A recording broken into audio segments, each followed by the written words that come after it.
seminar number 5. I put them in 2 sections because I thought it is a little bit boring when it is continuously 60 something slides. So I put them 30 so that we can discuss, have a small break and discuss, and then we complete the cycle.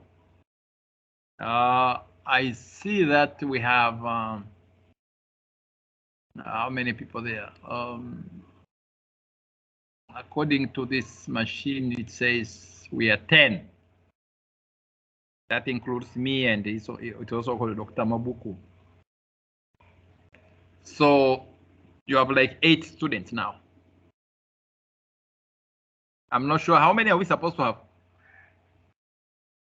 We are supposed to have 13 students from our side. So there are like 5 missing. But I think the majority are here, so I see 11 yes, the now. majority are there, yes. So it's not fair to make them late because it's not fair at all. Okay, then let me see if I can share the slides. Part 1.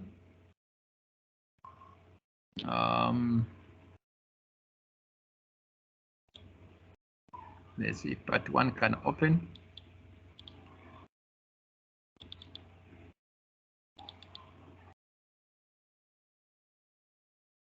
Part 1.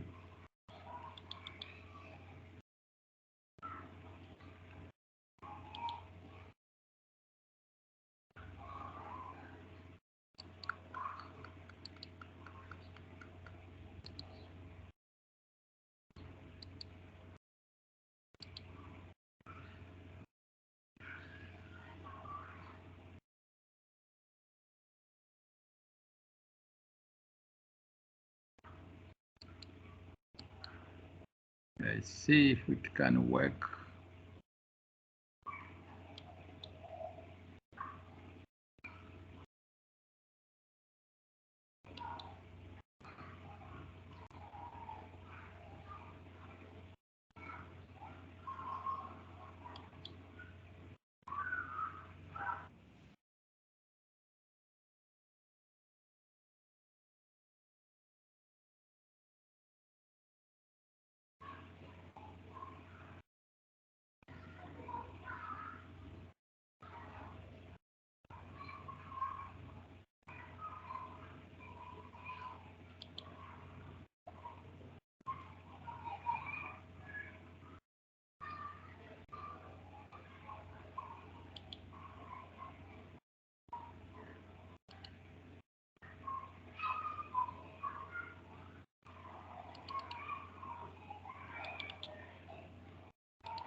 Hello? Are we okay there? Hello, Prof. Morning. Morning, Prof. You are surviving. Oh, that's good. Can you see the slides? Yes, Prof. Yes, we can. They look a little bit too small, but I'm trying to arrange that. But if you can see better, well and good. We actually can see very well. Okay. Okay, no problem. Okay, so we continue where we left yesterday, and this is called seminar chapter number 5, and I put them in 2 short presentations, 5.1 and 5.2. Each one is like 30 slides, but some of them are repetition of yesterday, and I'll tell you why, and we shall jump them anyway. But they were written in a way that you can see the connection between the policies, legislative, and institutional arrangement of framework for the implementation of IWRM.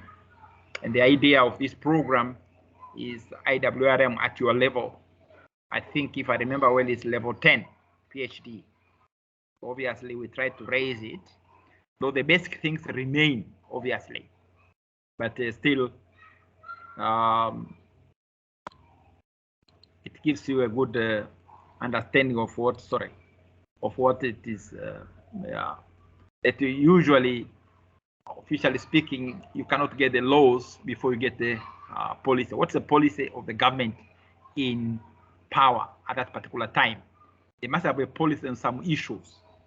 For example, maybe growing tobacco or growing jatropha instead of growing maize or corn, for that matter.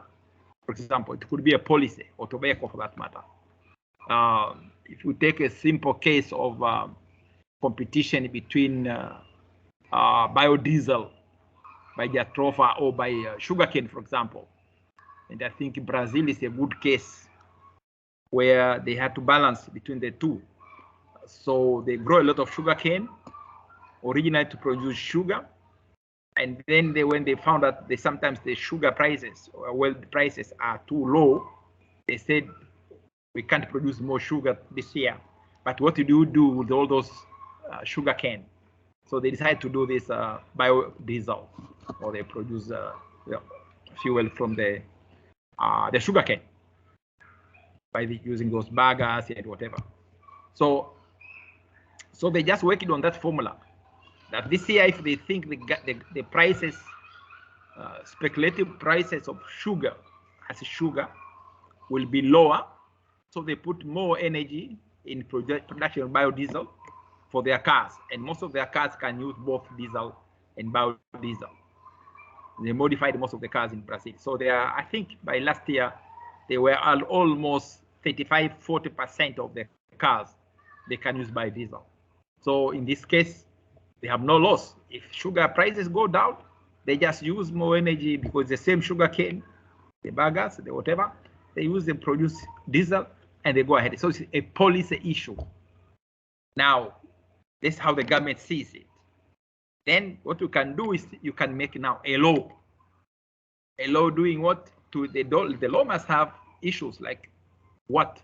How many milligrams of whatever per liter of, how are you going to dispose of the last baggers after you have skimmed out the diesel, biodiesel, or sugar for that matter. Now, what you do with these baggers, which is a reminder at the end, do you just throw it around, or you can use it to produce biogas, maybe for cars which are using biogas, for example, or use it to produce energy directly and for cooking in the household. So you get the law now. So basically, you must have a policy on some issues, and then have a laws or coming from the policy, and then of course you must have some institutions which will actually maintain or will regulate the laws which have been formed by your parliament or your system. Sometimes you don't have a parliament, as we know. It could be a quasi parliament. For example, when you get something like a coup d'etat. What do you think about the parliament? It doesn't work. I'm sure right now in Mali, the Republic of Mali, there's no parliament per se, but the government is there. It's a military government, and the first thing they do, they tranche the constitution, and obviously it means the institutions which we know ordinarily they are no longer functional, like the parliament, for example. So automatically it means people are just appointed and things are taken up, not laws, but they are just given as decrees, maybe from the White House or the State House for that matter. Anyway, so this is the idea of this part of the module 5.1, and it means we get to the policy, we get to the laws, and then we get the institutions which are supposed to be running that. But we are, be mindful, we are talking about IWR integrated water resources management. How do we implement it? Yeah, so you need the institutions which will take care of which is important component of integrated water resources management. It says usually they have to be embedded in the society, and obviously to be successful, it's not that we the old one, we leave them out, we just formalize new ones. No, that's not the point. You must make sure that the institutions which are there can work for you. Sorry, what is this?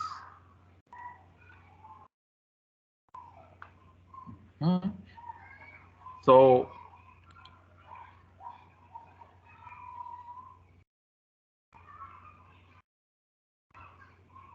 we make sure that we have the institutions which are there and make them work. Don't start new institutions. Sorry, this slide is not the best.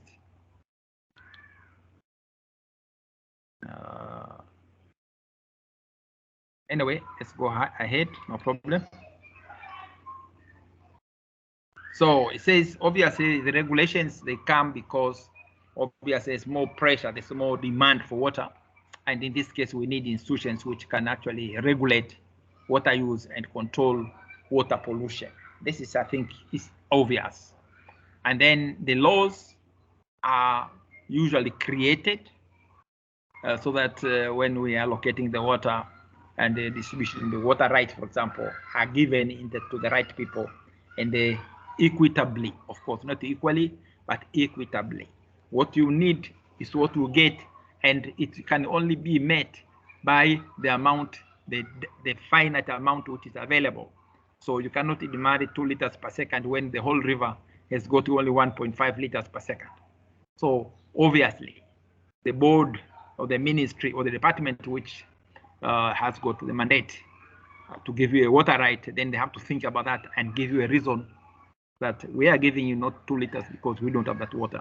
So we give you less than that because the other people also there, they need the water from the same places. So the law are formulated in order to achieve certain ends such as equity, not equal, but equity, or to foster economic development and simply, of course, make sure that there is an order in the country. Also, the other thing is that the sources of law, usually the sources of law, ordinarily they must come from the people. You see the bigger circle here, it is us, the community. Yeah, but we have policies, we have institutions, we have laws. You can see these interactions.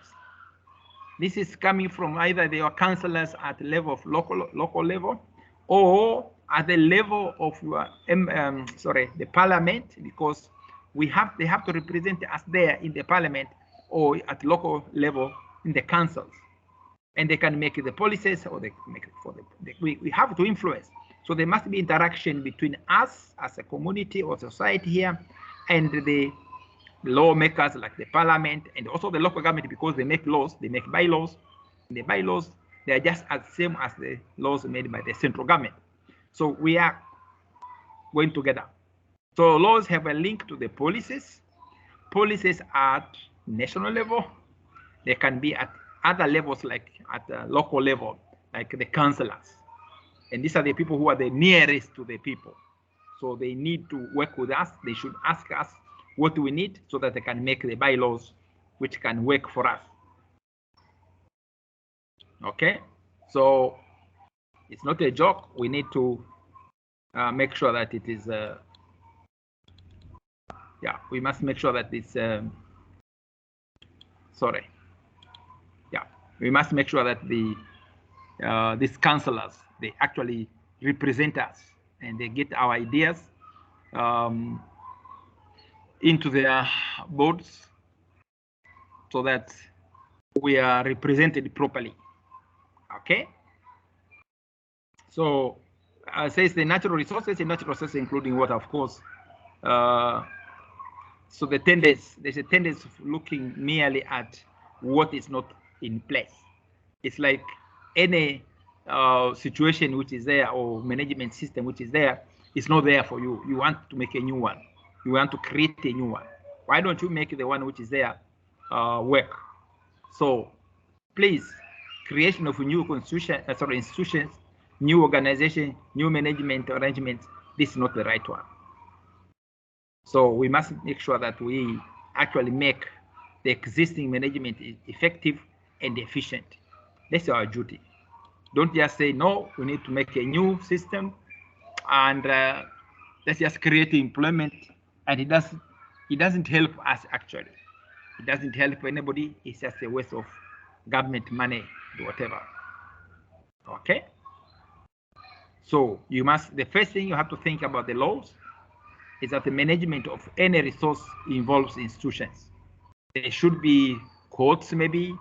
There should be, I don't know, council board meetings. If it's an state-owned organization, then there must be issues of board of directors, for example, which manage the soil or the state-owned organization, for example. If it's a water one like NamWater in Namibia, or Department of Water Affairs maybe in Botswana. I'm not sure if it's the same in Zambia or South Africa. But anyway, there must be an organization. There must be institutions which are taking care of what we have put either as a policy and laws in the country, so that water is actually managed properly and equitably. Now, the question is, natural resources have some unique physical characteristics, which a management strategy would have to acknowledge if it has to be successful. So natural resources, water included, mines like minerals and whatever it is, they have special characteristics, and you have to make sure you can manage them properly. Yeah. So water has got some physical attributes which we can't help.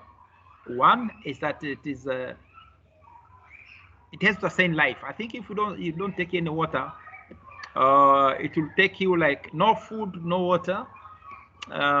If you are lucky and you are very healthy, you must survive maybe 30 days. Okay, some people have done it up to 40 or so. But once you reach that level, I think the people who have done agriculture, you know, this wilting time. So they cannot revive you. At that level, it's beyond repair. Whatever they give you doesn't help you. So it means that it sustains life, and obviously it has no substitute. Okay, last time I had students who were discussing this, that do you have substitute for water? Someone say yes. I said, how can you make pap? Most of you people, we eat pap, and I love pap. So now Zambia, they eat pap. Zimbabwe, South Africa, Namibia, here in Tanzania, we eat a lot of pap. So how do you cook pap if you don't have water? They say, no, we can just use milk. How much water is there in milk? The guy could not give me a reason. Yeah, how much is it? How much water is there in milk actually? So there's a lot of water. So basically, you cannot survive. And if you are thirsty, you can't take milk, my friend. You need to take water. If you want to cook your pap or rice or whatever it is, you need water. You need to take a shower, you cannot take milk. You need to take water. So water is sustains life in terms of livelihood, of course. And there's no substitute, basically. So we can say water has a value to its users. It means us, the plants, vegetation, and also the animals. For example, you have seen, I think, sometimes when there's a lot of severe drought, also in Namibia, that a lot of cows and goats, they die just because they don't have water. They could have some grass or some hay somewhere, but they need water. There's no water, there's no substitute. You can't give your cow's milk in substitute of water. No way. So that's what we're trying to say here. There's no substitute for that. The other thing, though, water basically we can say is a renewable resource. But practically, actually, it is a finite resource. Because if it is a river flowing from one point to another point, like Kavango, for example, I think 11 million liters in a year flowing from Angola into Namibia for a few minutes and then into and it ends up in the in the Botswana Kavango Delta. That's the end of the river, basically. Not really the end, because some water go into the ground, and some water, most of it, will evaporate. Yeah, it evaporates. And then in that case, of course, it becomes something else. Maybe it will rain in Angola, or it will rain maybe in Mozambique, or it rains in Zambia, or wherever the clouds will move to. So anyway, basically it's a finite thing. And then when the river is polluted, for example, it means we are subtracting from the available amount of fresh water. I think the fresh water is less than 1% in the world anyway, because the others, they have, the water is there, but we can't have it. For example, we cannot talk about the ice blocks which are in the northern hemisphere, in the Antarctica, in the southern hemisphere down there. We can't talk about those because it's water which you cannot access. It's just too far from you, in Greenland and wherever. So it's there, yes, but the water which is available to us is hardly 1% of what is available in the world. But if you make it not usable, then obviously you'll pay for it. You pay for it because it will it's subtracted from the amount which is available. So it becomes finite now. It's not really renewable per se. And then the other thing is that water is actually fugitive. Water is like, it's a flux.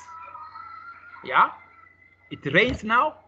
Like this morning here, it was raining a lot. But 2 hours later, now, when I look outside my house, I don't see a drop because the sun has come back and it almost the whole amount which was there is evaporated. So if I don't catch that water, I don't do rainwater harvesting, for example. Yeah, it means that you cannot catch it; it's gone, and that's what we end up calling hunters and gatherers. That those hunters and gatherers, they just walk around the forest in the field. If they get an kangaroo or let me say kudu, they kill it, they eat until they finish, maybe 1 week or so, it doesn't matter.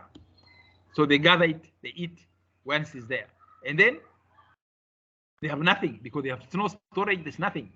Then there's nothing, they have to hunt again. So that period of hunting until you gather again could take more than what you can sustain.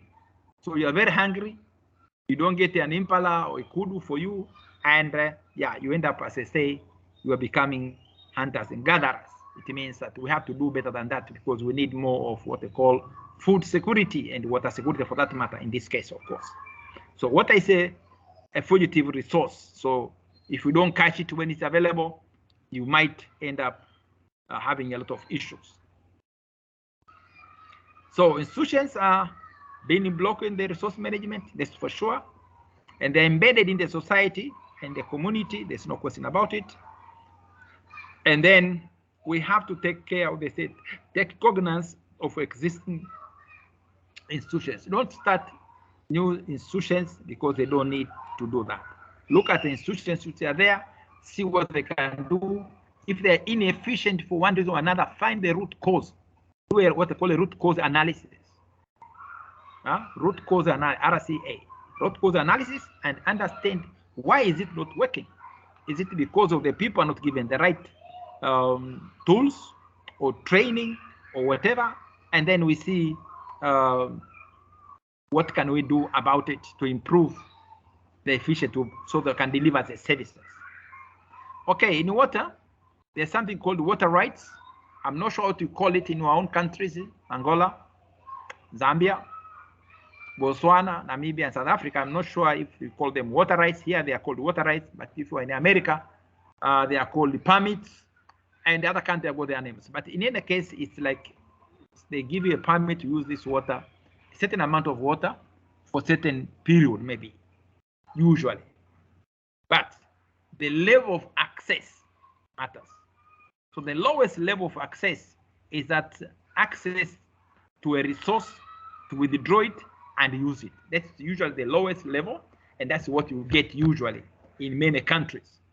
But some countries, they give you what they call exclusive, determine who have the access rights and how and to whom that right may be transferred. Yeah, in some countries, you cannot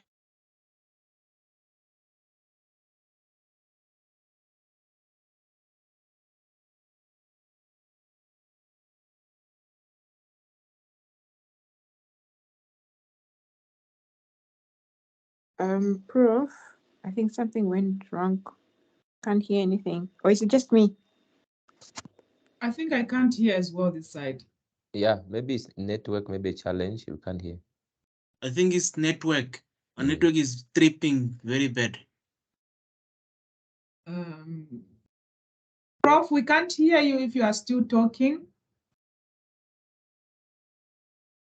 Transfer. We had lost Hello? you. Yes, it We was. had lost you. It was the connection, I think. Yes, yes. Now you are I back. could hear the machine saying it. Yeah, now I can hear it, but it's amazing. I don't know why. But anyway, so the second level is a level of to determine who else.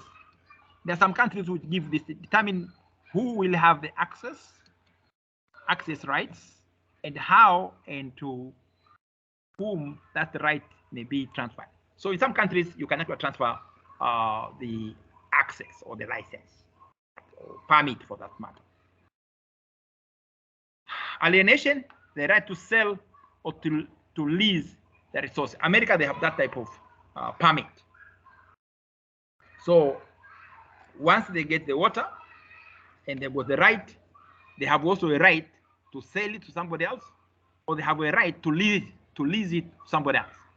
So people have got rivers or small rivers, and in Tanzania, when it was under the German in the 18 something, the water rights were very strange. The Germans got the right; they could get a right for a water right for a river. This is written in black ink nicely, and at the bottom, as an addition, they say NB. The natives, you can give the natives sometimes maybe during Christmas. So natives were not considered as necessary stakeholders. So you can just imagine that. So that was like number 3.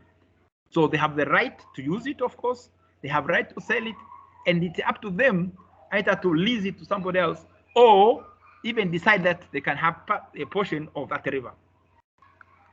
Okay, so that is the right, water right as it was and as it is now, depending on the country. So I think Professor Dugumaro will give you an exercise to deal with, and one of the issues to discuss is water rights in your own country. Fortunately, we have 4 countries to discuss the water rights. How are they working in your country? You can Google it. You can ask your people back home and see how the water rights are administered in your country. For example, I think in Zimbabwe, they go down to catchment level. In Tanzania, they end up at basin level.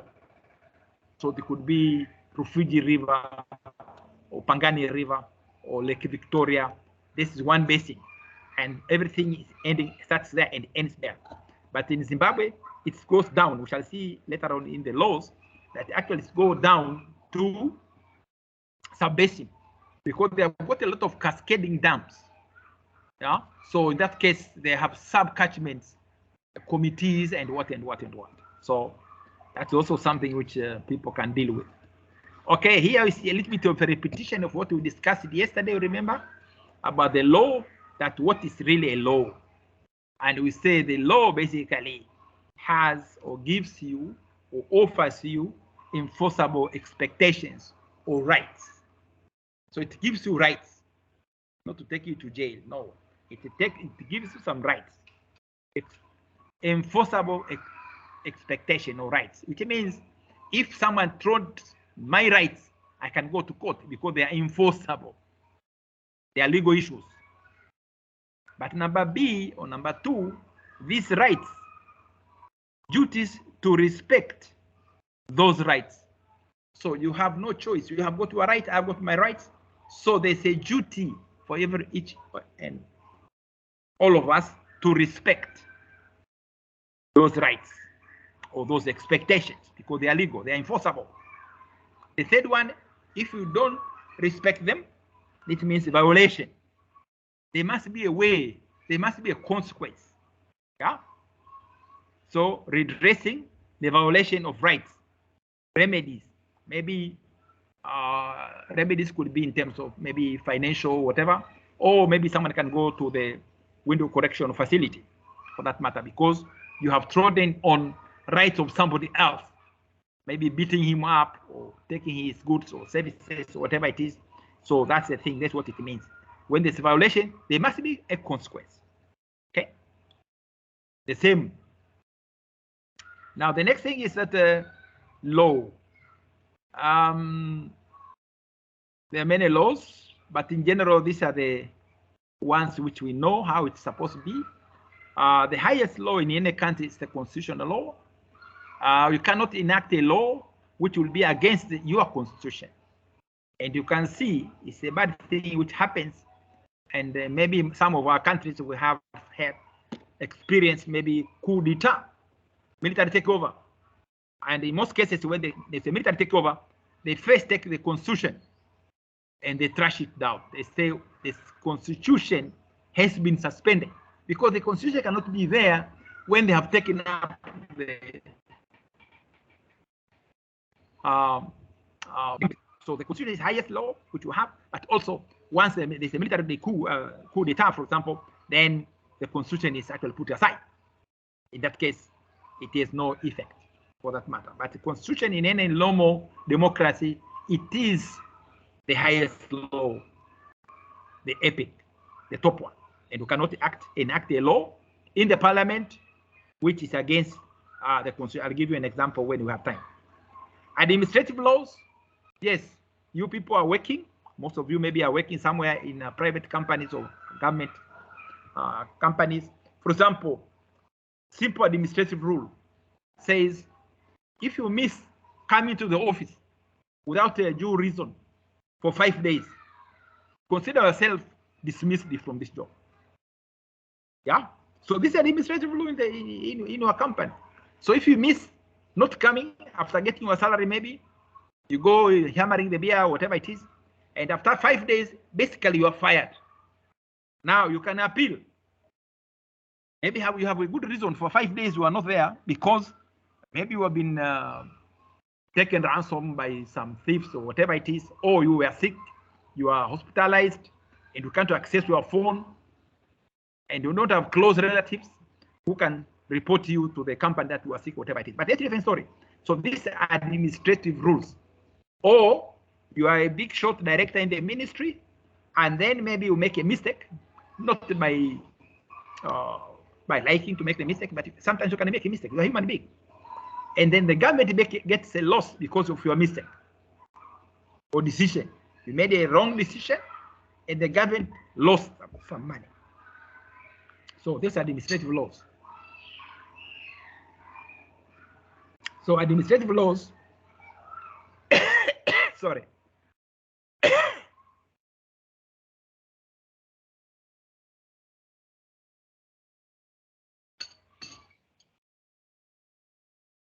So the administrative law will take its course. What do we do with you in terms of the law in that company or department, whatever it is? The third one is the criminal law. Criminal law is just between the state and the human being or a corporate body. Prof? Yes, please. I want to find out. It's like I'm stuck at slide 10. I don't know about others. Colleagues, I think Prof has moved far ahead, and I mean, it's where I'm stuck at slide 10. I don't know about others. Yes, sir, guys, on slide 10. We're on slide 10. Yeah, but Prof has moved quite far ahead. I'm number 13. Yeah, I can pick up that Prof is good that we're at number 10, Yeah. Prof. So I don't know what to do here. Prof should reshare again. Okay, maybe I.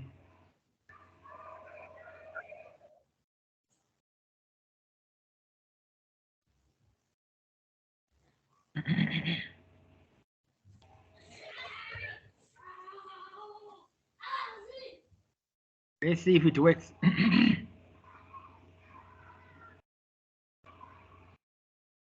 You see something? Yes. Okay, let's see if we can go ahead and see if it will work. 5, 6, 7, 8.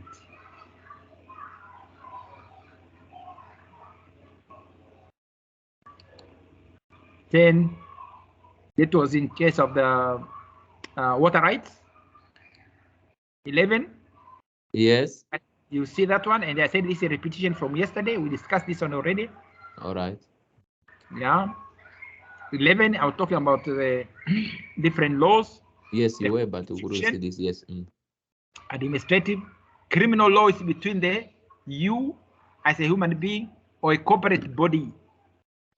If there's a criminal issue or criminal procedure, will take care of that. For example, if you do a fight, let's take a simple case like that. So there's a criminal procedure will follow. And it means that according to the state will just take you to court, and the prosecutor will just say that you broke the peace, and peace is supposed to be guaranteed by the state. So you take it from there. They know what they would do with you. They just call the evidence, witnesses, and the guy who's victim is one of the witnesses, and he will be PW, maybe public witness number 1, 2, 3, 4, who saw the incidents and whatever it is, and the court will make a decision that because of you have broken the peace in this level, and you will go to jail maybe for 1 year or so. I don't know, 2 years or whatever. It's a criminal offense. Okay, it's up to you to appeal, whatever it is.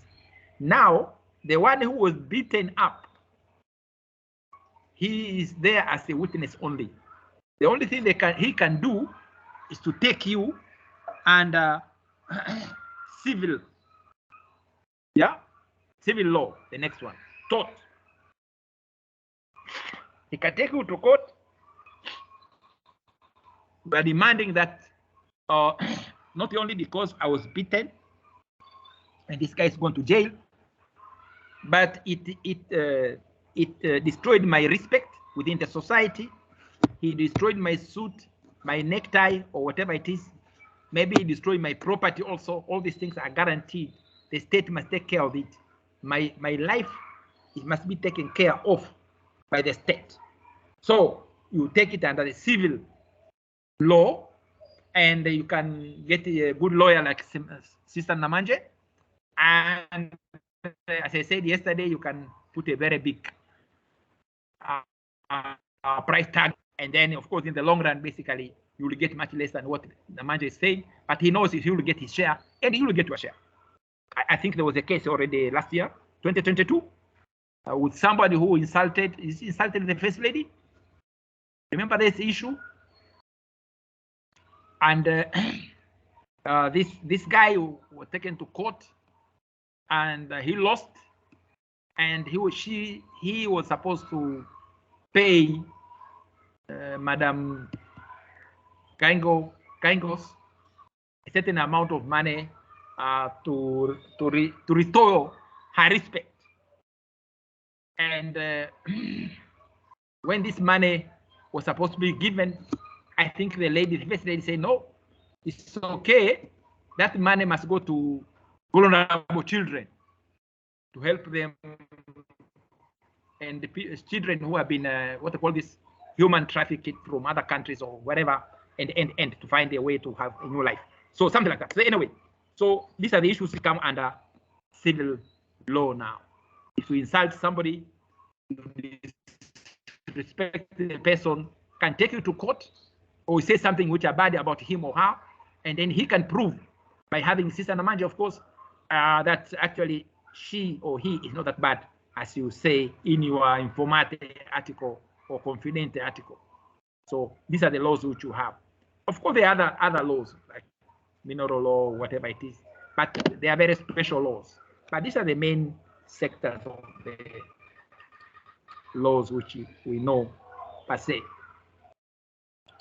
In terms of water,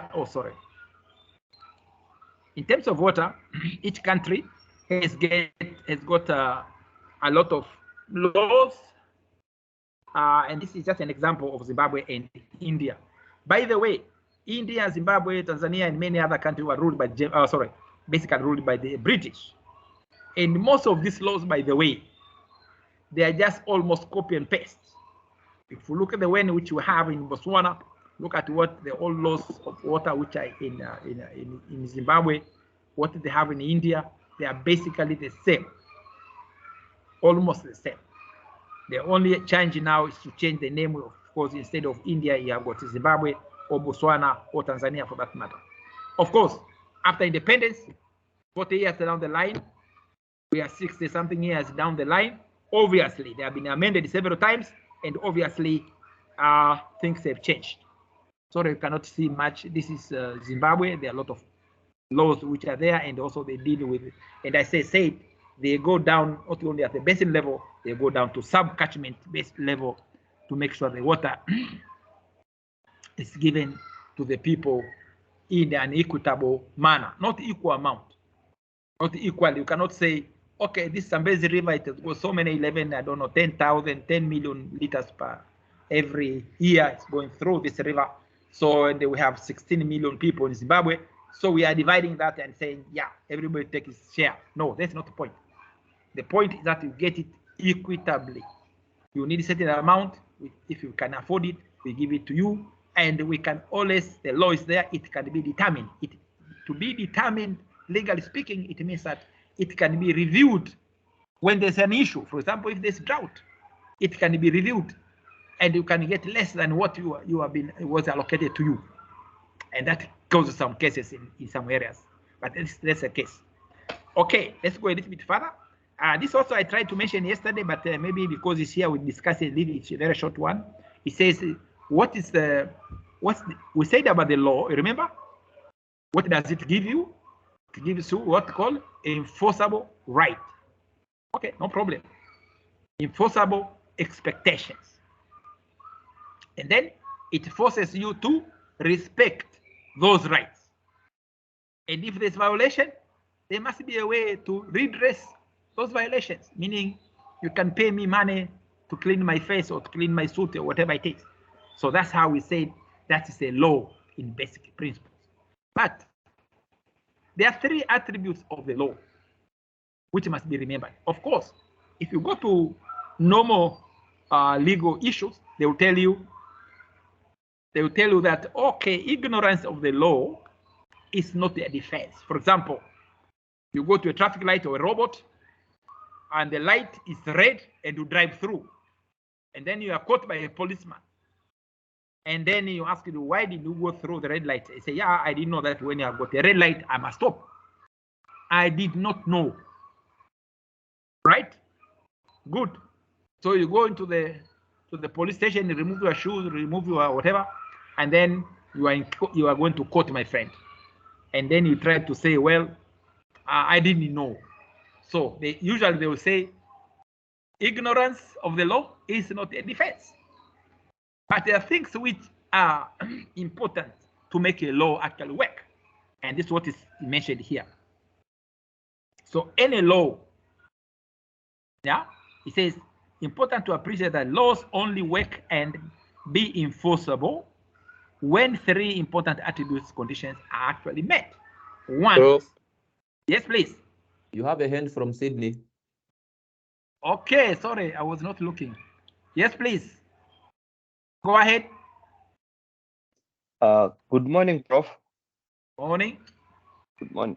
Thank you for this topic we are learning. I have just this question, I think, which has been which I've been thinking about from the time we started learning about the policy, legislative, and institutional framework.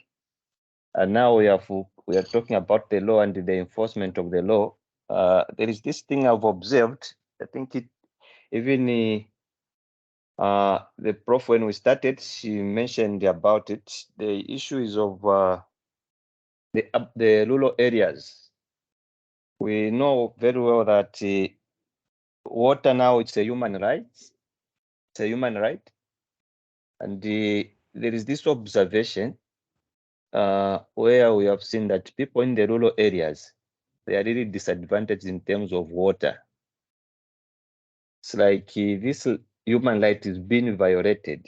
And from your teaching, what I'm learning is that there must be an action once there is a violation of human right, or there is a violation of a right. There must be an action which should be taken. I don't know how we can assist, or I don't know how we can assist the people from rural areas, especially whom we have observed that this human right is being violated on a daily basis. And when we look at the population, we see that the population actually is more in the rural areas. So from your experience, I don't know how you can bring it up so that we see how we can take it up so that the people in rural areas can be assisted. Thank you. Okay, thank you very much for your question. This is a common question we hear in this area, especially talking about the marginalized or the people living in areas which like rural areas where they don't have much of the services which we're making noise about, and maybe they are not even aware that that's part of their rights. But we have some type of governance also in the rural areas. If we think about Namibia, for example, Namibia, the government of the state recognizes that there is the chiefs and sub-chiefs. You see, that's the lowest level, of administration. So there is an institution, or institution is there, and they're recognized by law, and they're actually getting salaries, or they are being paid some type of salary or compensation for their time. I think the chiefs are even getting a GRN car. Yeah, I think those guys at NAST. You remember this guy, Professor Mujinde? I think he was teaching natural resources. Now he's a paramount chief of one group of the Herreros. Okay, so I was surprised at one point, the other group, because there was a conflict between the two groups which are fighting to take over after Koro passed on. So it was strange to me that one group wanted to have the official car. Yeah, the official car which is designated for the paramount chief, and Professor Mujinde is the one who is supported by one portion or one group of the Herero people, and the other group are not happy with that. They think the other guy should have taken it, or another person should have been the chief or the paramount chief. So anyway, what I'm trying to say, not because of Mujinde, because I know him, because we were together at NASC, not because of that. The question is, there is governance also at that level, at the local level. We have sub-chiefs, we have even chiefs. And in this case, we have got even paramount chief. There are cases which can be decided using customary laws in Namibia, for example. In many other African countries, we have customary laws. They are not written usually. They just follow the old man who knows, who has got the wisdom within that tribe or sub tribe, and they talk about it. So there is some type of governance, but I must say they are a little bit asymmetric. It's asymmetric. It's not symmetric. It's not symmetric. It can't be symmetric like in town. So very asymmetric. So it means the people in the rural areas who are rich, who can say more, who can make more noise, and whatever it is, or they with a little power, obviously they will get more, unfortunately. Now, your question is really mouthful in the sense that really to answer it, you need to make a small essay because it's not a joke and it's not very straightforward. What can we do? It is entangling a lot of things. Do we remove the chiefs? Yeah, and have one central government like in Tanzania? We don't have chiefs. When we got independence in 1961, Nyerere just said, I'm the only chief. So we don't have chiefs here in Tanzania. So the lowest level is primary courts. That's the legal system, how it goes, or justice system, how it goes. We have the primary, we have the district courts, we have the, I don't know, regional, whatever, and zonal courts, and. But we don't have chiefs. So the government is starting from village council. they have chief executive officer for the village, and it goes up like that. So these are the people who are supposed to take the government up to the lowest level. So each country, I'm sure, they have got a different system. I know in Angola they have chiefs, they have sub-chiefs. I know. Namibia, obviously. I'm not sure what they have in Botswana, Zambia, and South Africa. So each case, my friend, will depend on your situation.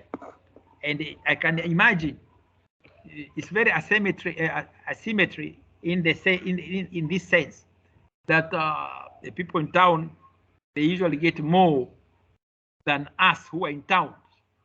The people in the people in the rural areas, they get a raw deal, and then in many cases they are not well informed what are their rights. Yeah, some of them, they don't know their rights, so it's very easy for them, for their rights to be downtrodden by other people, especially the rich ones and the people who have got wielding a lot of power.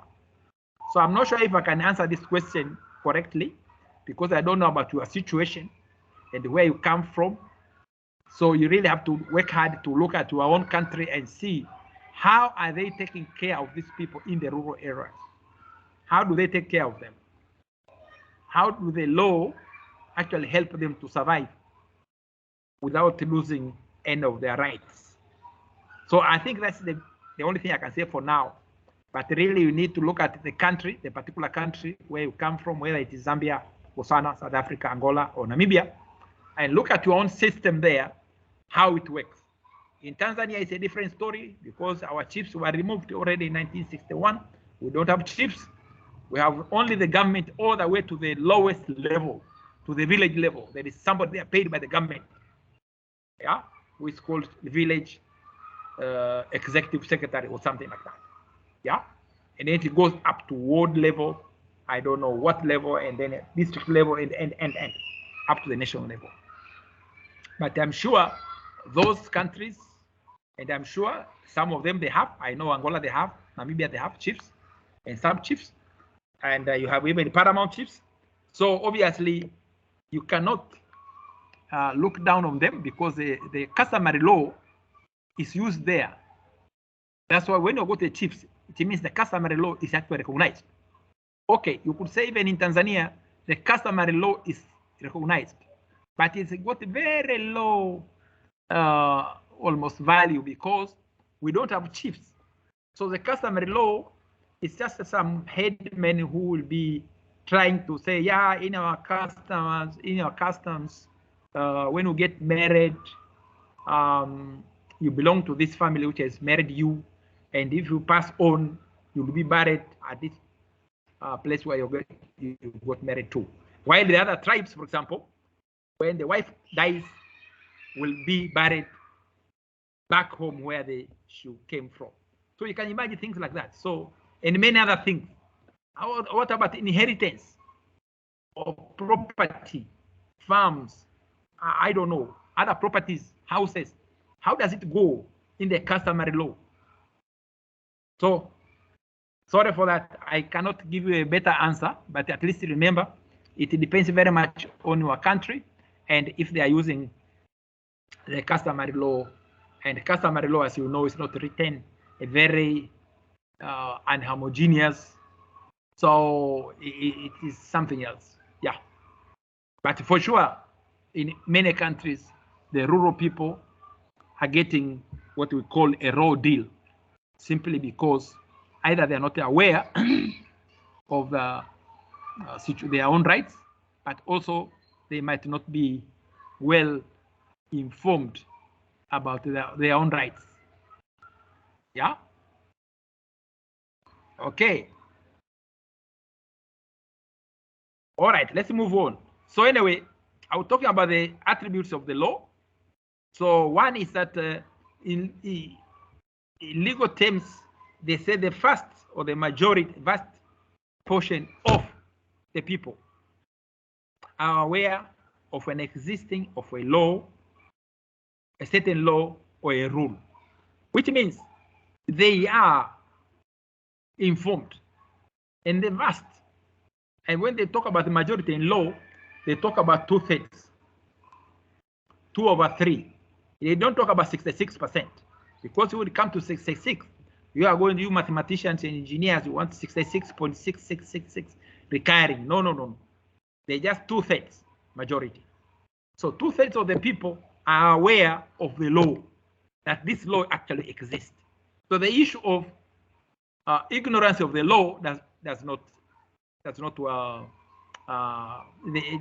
not a defense. Doesn't work here, because the idea is that by governance, it means the people are aware. It means the state or the government has made the people aware that there is this law. That's the work of the state. That's the work of the government, to make the people aware. Whether in the rural areas or in their town, you must make the people aware. It is your duty. That's good governance. That's why I say the vast of the majority of the people, it means about 2/3 of the people, they are aware about this law. If you can prove that 2/3 of the people are aware of this law, then you have scored. The second one is that the majority, which means again 2/3, they perceive the rule or the law to be legitimate, which means they agree with the contents of a certain law or rule. This is to say, they perceive the rule of or law to be legitimate. So they must agree with, the majority must agree with. Okay, the majority, again.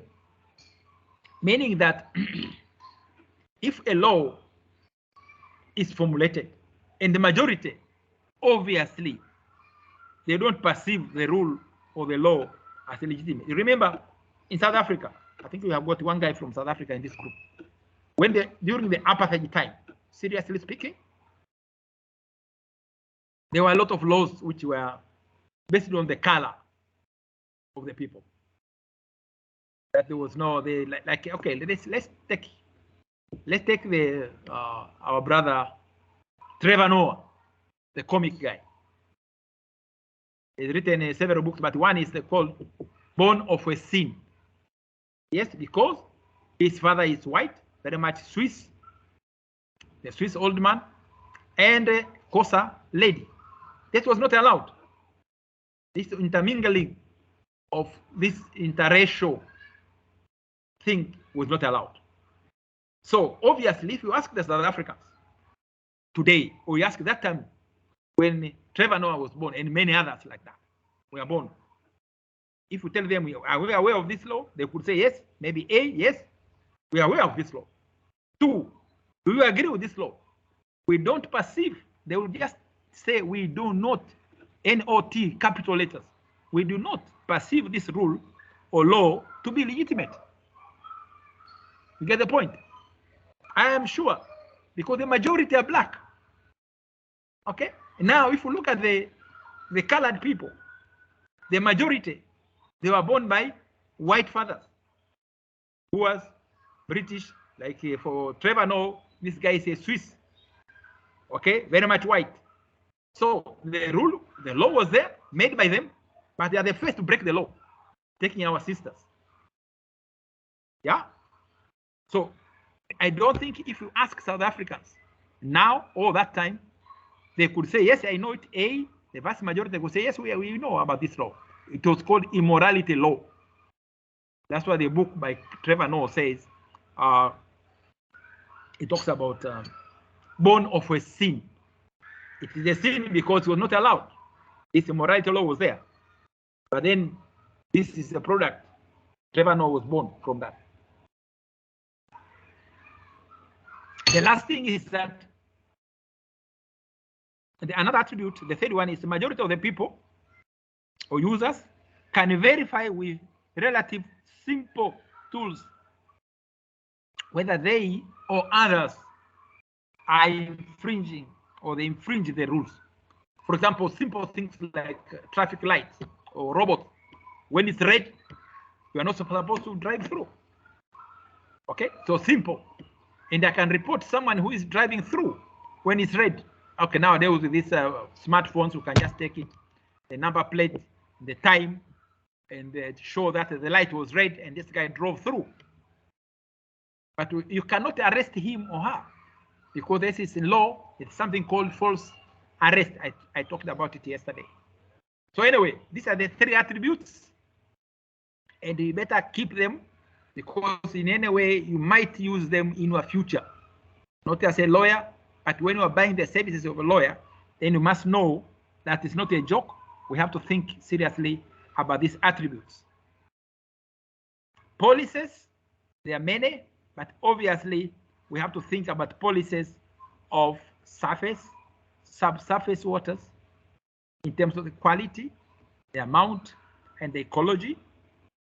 Biodiversity, that means aimed at satisfying the needs and the requirement of the society. By the way, in terms of quantity or quality and ecology or biodiversity, the only constitution which I've read so far, I've read many of them, the one which I read, the Namibian one, this is article number 95, subsection L, I think L and M. It talks about protection of biodiversity or maintaining biodiversity of the ecosystem in the country.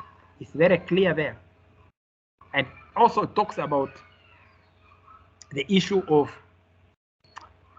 protecting the individuals, the Namibians, from being harassed or being polluted or contaminated by dumping of nuclear waste from wherever it's coming from. So you can imagine that is in their constitution. So they are very serious about it. So biodiversity is there. So it must be clear. Policies again, sorry, it is, unfortunately, it is so low. I don't know why it is so.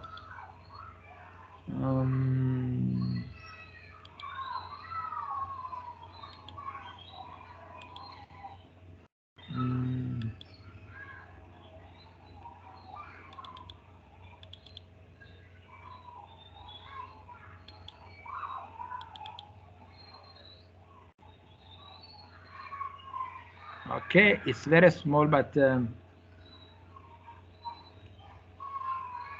policies usually come from what the state wants, of course, or the government wants to do, but they can come from different situations. For example, the ruling party, let us say South Africa, maybe ANC is the ruling party now.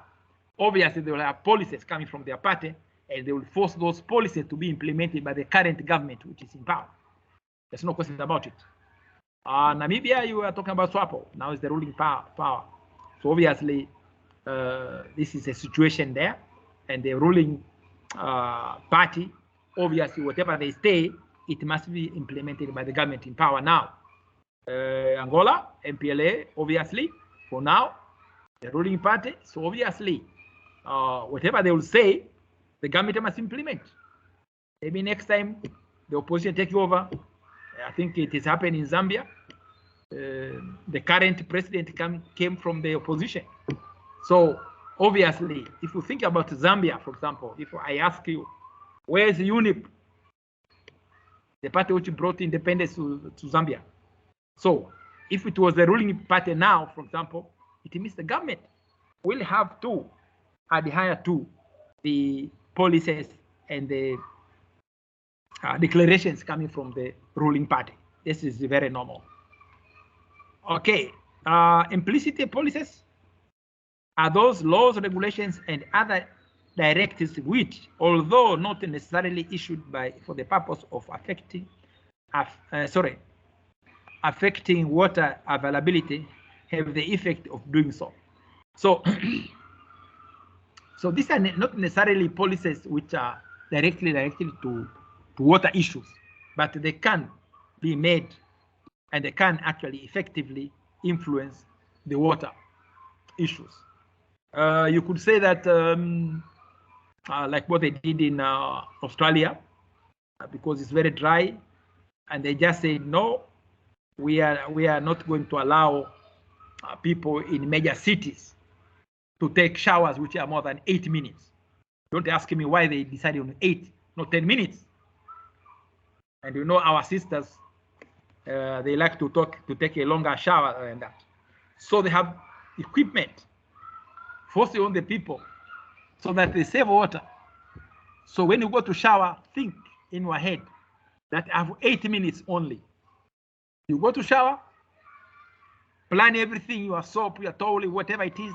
When you go there, you know, you go like a machine, my friend. 80 minutes stop. There's no water coming out of the tap. So in that case, you need to deal with it. Understand that this is part of the rules, not necessarily, but it will make maybe effective way of water being available in that particular system. Policies, for example, the first order and second order. First order says water is the basic, I think, the basic need. It supports life. It's equity, ecological integrity. Water resources can only be only persist in a natural environment capable of regenerating water of sufficient quality. But if it is contaminated, then obviously subtracted from the amount of water which is available. And then efficiency, economy. Water is scarce resource. That's why it's called it's scarce, but also it is a flux. Second order, water must be distributed in an equitable way, not equal, but equitable way. Water is an economic good. I think this one we need to realize. And water resources management should be based on a participatory approach. So people must be participating, not saying that I'm paying for this water. The question is, are you participating in the policy of managing the water resources in your area? Yeah, I think that is good to know. More efficient when carried out within the framework of hydrological boundaries.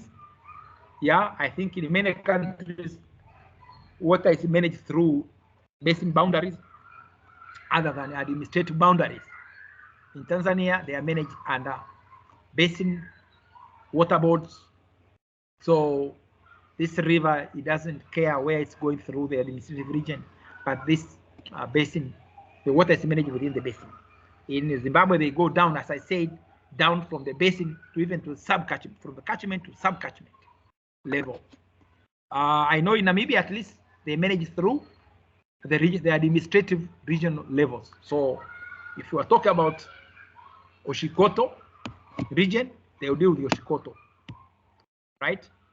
So though maybe that river and the Lake Oshikoto feeds other people from the other region, maybe, I'm not sure if the quite a large area there, maybe feeds some people from Oshakati and Ngwediva, which are actually in another region, Oshana or whatever.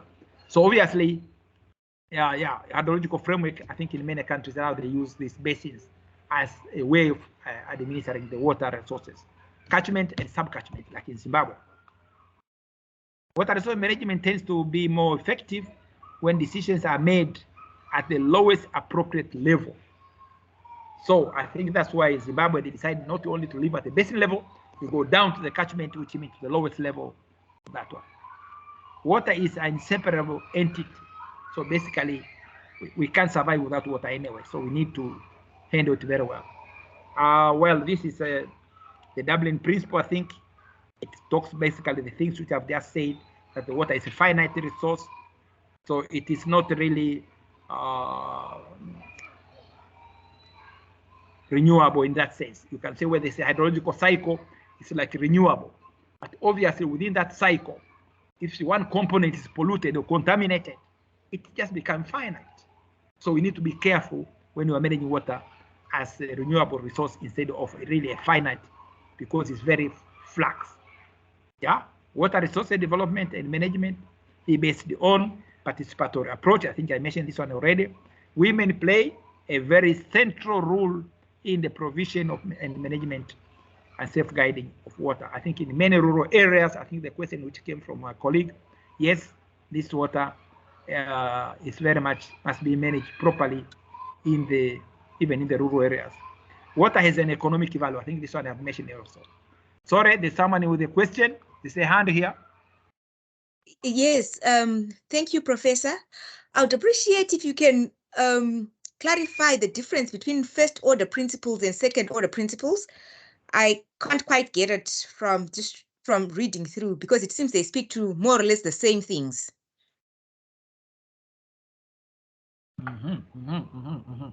Yeah, okay, let's go back 1 minute.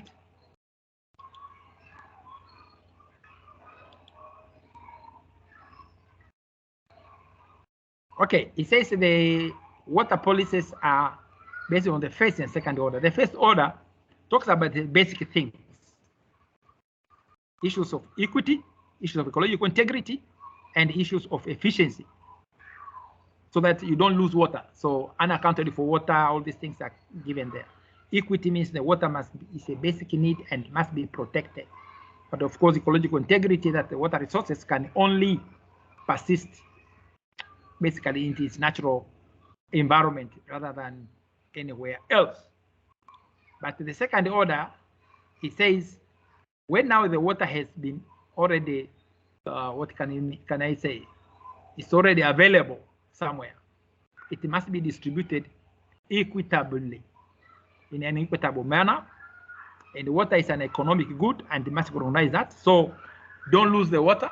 Okay, we can say even before that, in the first order, we talk about losing the water, for example. We talk about the efficiency down here. But here we're talking only about the water scarcity. Water is a scarce resource. So obviously we have to be careful economically also. But here we're talking about it's an economic good. In fact, you can say it's also a political good, but economic good because you lose it, you lose money anyway. It has got a value. Water resources management should be based on participatory approach. It's a second order. So this is like managing the water which is already there. You're managing in a participatory manner, and you must remember that's an economic good. As such, it has got a value. Yeah, and of course, water must be distributed in an equitable way. Of course, you can still go back to what they call it. You can go back to no, where is it? I wanted to have the.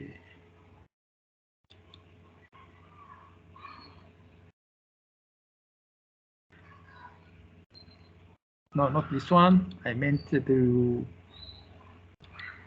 If you go to the Dublin Principles, I think it gives a good explanation of all these stories, and you can make it work for you very well in the long run. But obviously, the second order is really in terms of management of that water. But the first order is how the water is. Yeah, the physical attributes, and that you must really make sure it is. You really manage it properly, because as a finite element, and obviously you lose it, you don't capture it, you lose it, you cannot make it, and there's no substitute for that. Yeah, I hope you get it. Sorry for that.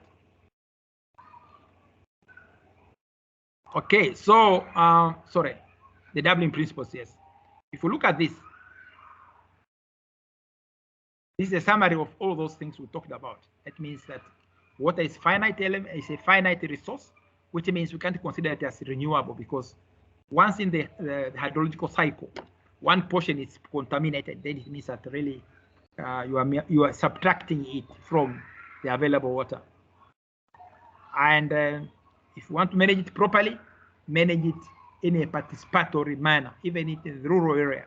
Make sure that the people are engaged and they know how to manage the water together, or they participate in managing a well, or managing a river, and managing whatever. But also in many, especially in Africa, many African countries, also the water is actually managed by our ladies. So women are central, yeah, in the provision of in the management and safeguarding of water in the rural area. Even in urban areas, usually female or women are the ones who, in order, they're in charge of water within the household. Okay, you could say why. I think it came from the village when we didn't have water, has to be collected from the river. The husband comes home, he's just waiting for the wife to bring the water from the river. He doesn't care where the river is, 10 kilometers away or 1 kilometer away. So you can just imagine that. So That's in all that case, this ministry that I have to attend. sorry? Apologies, Prof. He was not muted. I have just muted him now. Sorry. No problem. Okay, and then again, of course, water has an economic goods value. So obviously, it's something which we should remember. Okay, legal framework. Most of the laws are not specific, maybe issues do not represent a comprehensive approach on water resources management. Maybe they talk about penalties, control, and water rights. They cover some aspects of ownership, some aspects of pollution, and some aspects of water quality standards. But actually, they don't deal with issues of integrated water, which means as a whole sum, because you can't just talk of water supply, meaning just getting the water from the river, pumping it through, getting the tanks, going to the pipes, going to the household. That's all we think about it as engineers. We forget that there are other issues more than that. We have to think that we need to deal with issues of in an integrated manner. Everything else. For example, we need water for drinking in the household. We need water for your cows. We need water for irrigation. We need water for the environment, for that matter, the so-called environmental water flows or requirements. So all these people are stakeholders. But if we think about just the sector that you are in charge of, then you forget about everything else. For example, sanitation. In many countries, sanitation is in the Ministry of Health, maybe. And water supply is in the Ministry of Water. And the irrigation is another ministry. But they're talking about water. And if there is dirty water, if sanitation is not good enough, it's not well pampered, meaning your source of water becomes an issue. Yeah. So that's why this program is for integrated water resource management. It means all the legal issues should be going to that. And we talk about the whole water, the utilization, the competing things, and how to manage it that it can actually be managed properly. Yeah. As such, we need really to make this, as I say, the intimate relation between groundwater and surface water, between coastal and water and fresh water, etc. So I think this year we have a meeting called Zanzibar Water Investment Conference in August, and actually it's going to talk more of the unseen water, the groundwater. And JMI will be there, and a lot of people will be there. And we are talking about groundwater because a lot of people think only of the water which you can see, the river. Kavango, you can see it. Zambezi, you can see it. Kunene, you can see it, right? Komati, you can see it. So you look at the water which you can see, but many times we don't discuss issues of the groundwater. But now as water is becoming scarce and scarce, more scarce and scarce, we are going to discuss about groundwater. I think those from Namibia, you know, the question of the big aquifers up in the Ohangwena, and actually it's a lot of water. Yeah, it's a lot of water underground. You don't see it on top, but it's a lot of water. The question is, all this water is flowing from Angola. So now Angola is not complaining anything about it, of course. But if Namibia makes a decision maybe to utilize that water commercial, maybe pump it, use it for high rate of some type of crops which you can get money quickly, or I don't know, livestock, whatever, I don't know. Yeah, I'm sure at one point Angola might wake up and say, well, this, after all, this water is flowing from our side to your side. Now, how do we get the water right? Okay, the Callicule River, or canal for that matter, from Angola, which has been there for many, many years. The water is in Angola, but is used mainly in northern Namibia. The question is, This is an old agreement between the Germans and the Portuguese when they are ruling the two countries. It's many, many years ago. Now the question is, what happens now? Do we need to have another agreement through the revised SADC water protocol, sharing of the water? Or should we go back now and say, no, there's a lot of groundwater here in Ohangwena, which could feed the whole country, basically.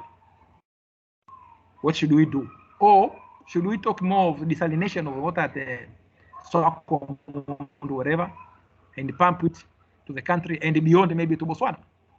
So the unseen water becomes an issue, and I think in the near future, this will be something which will be discussed more and more, because water resources are becoming more and more scarce, and in that case, we need, so legal framework for IWRM needs to be discussed.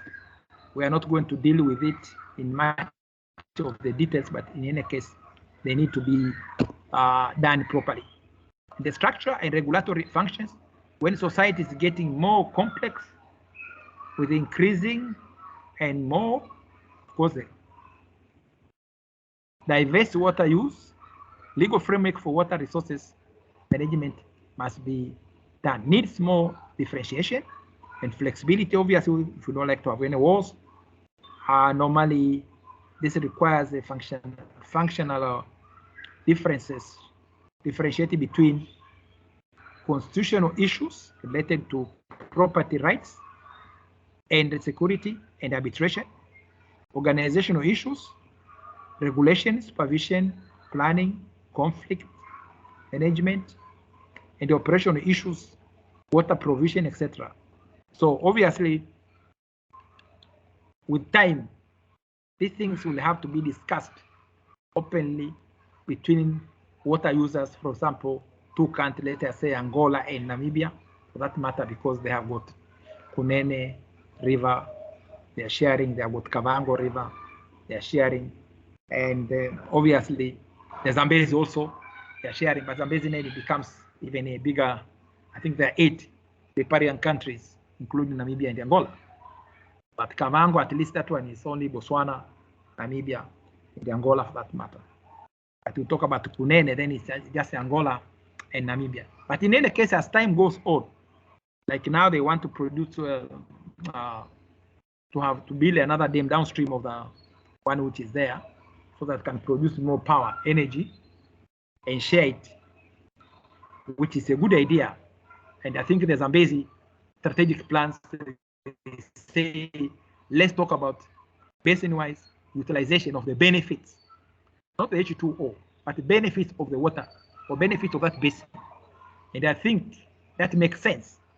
And I'm happy that between Malawi and Tanzania, they are just building a hydropower between the two for the, the Songwe River, which is the only big river entering into Lake Malawi, for that matter. And then we share, it's a World Bank loan, we are going to share the cost. And we are going to share the energy produced. I think it's 275 megawatts. So half will be to Malawi and half to Tanzania. So we are sharing the benefits of this basin, the Songwe, Lake Malawi, and the river, which is the Shire River coming out of Lake, the only river actually coming out of Lake Malawi into the Zambezi, but via Mozambique. I think it just joins the Zambezi only in Mozambique, down there, more near the outlet into the Indian Ocean. So all those things have to be thought, that when we are talking about the integral use of the water, we have to think about these issues. Operational level activities being governed by sub-catchment, like in what they do in Zimbabwe, district, town regulations, bylaws, same public and all private water users, organization, etc. So you must understand that all these people they have a hand there. We can talk about it, we can discuss about it, we can deal with them, and obviously we can yeah, we can use the water better and more sustainably. Otherwise, we shall go to war. Institutions, of course, we have institutions. And if you look at the institutions which we have, like the Zambezi Basin, the Zamcom, for example, is managing the Zambezi River. We have the Songwe River Commission, it's between Malawi and Tanzania. We have the Nkomati, I think, in Swazi, South Africa, and Mozambique. We have the Rascom, it's another organization taking care of the Orange River, Sangwe, and Sengu, sorry, Sengu, and it goes out of Lesotho and it becomes Orange River all the way to Namibia or out into the Atlantic. So Sengu River, so Orange River organization, for example, that matter. Of course, Okavango, Okacom, it's between Angola, Botswana, and Namibia.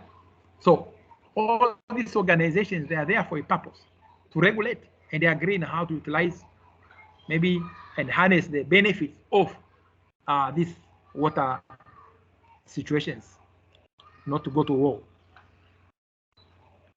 But the instruments, maybe to assist achieving a balance between efficiency and equity include: 1, recovery of real costs by functional catchment agencies. Is that possible? Can we really obtain, or we can recover real costs, or they are subsidized? We have to look at each basin and see how we can get, we can recover something from whatever we invest there. If you can recover all, it will be good. Full cost recovery. If you can't, then the government must subsidize somehow so that people can have water as a service, but also you are not giving them too little price that they actually waste the water. Financial independence and accountability of implementing agencies. The people who are implementing the water situation, they have to be accountable. I think we talked about accountability yesterday. Water pricing means that increasing block tariffs and other forms of cross subsidy. Yes, of course, if you think about the desalination along the coast in Namibia, for example, desalination cost, I think about the actual cost is almost like 80 Namibian dollars or rands per every cubic meter. Now you can't sell water at 80. It's not possible. So obviously, the people in Hentis Bay, Swakopmund, and West Bay, you will have to subsidize the water. Otherwise, there's no way they can buy that water at 80. Yeah, the uranium companies which need a lot of water, and that is their work. But for them, every cubic meter they use is converted into money because they are producing uranium. So for them, it's commercial. Or when you sell water to breweries, for every liter of water comes into them, they convert it into beer, which means it's money coming out of them. So you can sell the water not at a normal domestic price, like between 8 and 20 rands or Namibian dollar per cubic meter. So you can sell it at a higher level, or the real cost of producing that water, whether it's desalinated or not. And then make sure that you can make sure that the water is available, and of course people can afford. So affordability is also important. It's not a question of just we're talking about full cost recovery, but we have to think about also the question of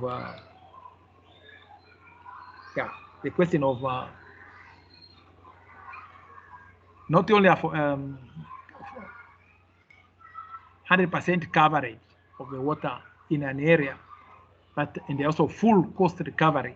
It won't work. So there will be some subsidy to subsidize the water which is given, the services given to the people. Source of law, I don't like to go to the whole history of laws, but obviously we can't forget that customary law in many African countries, we have got customary law. As I said, they are not written, they are homogeneous, they are not homogeneous, obviously. Roman law is the oldest, maybe.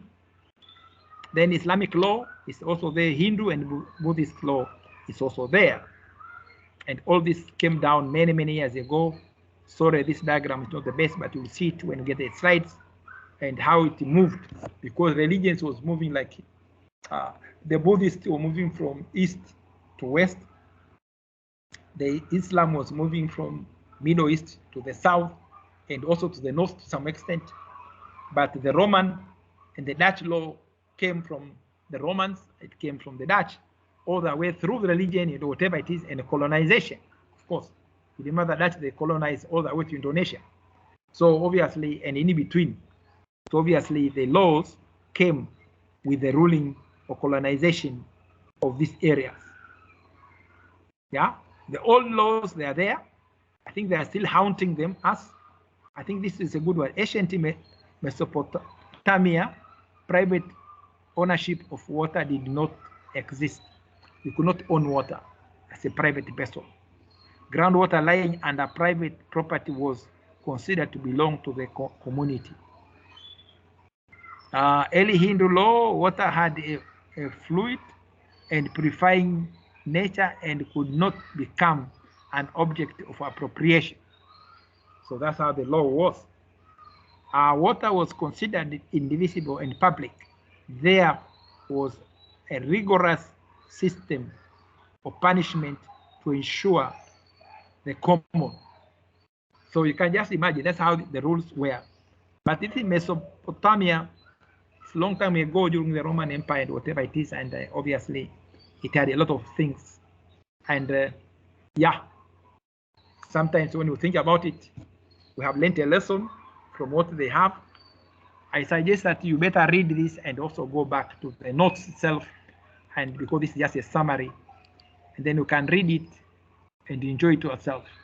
Anyway, any questions so far? It seems like our time is it's not the best. Yeah. Let me see if I can share this.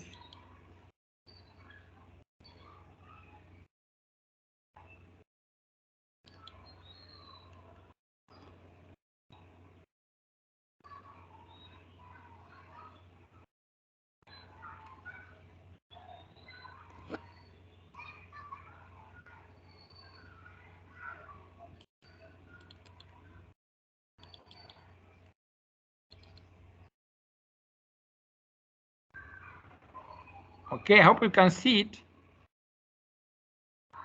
Yes, Prof. I can see. Okay, I'll try to. There are some repetitions anyway, so we shall jump some of them.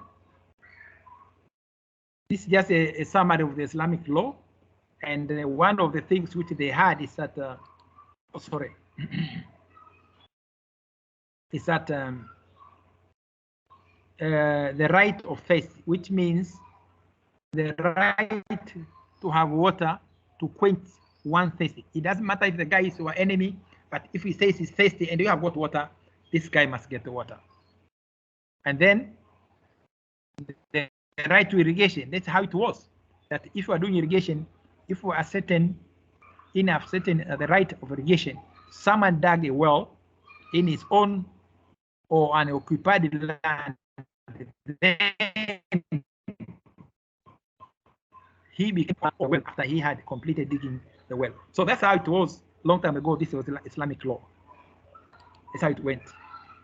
Hindu and Buddhist basically survived what is considered indivisible by whatever, but it actually remained only in Bali, Indonesia. Bhutan is also down there, and Nepal, basically.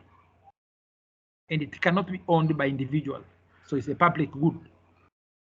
Communities have a centralized water management system. So that was a system which was there, and that's how they used it. Customary law, spontaneous operation of formation of rights, relations between people. Law tries to respect traditions and customs that have come down through the generation. And in Africa, most of the customary law is that you belong, all of you has got one water right. A village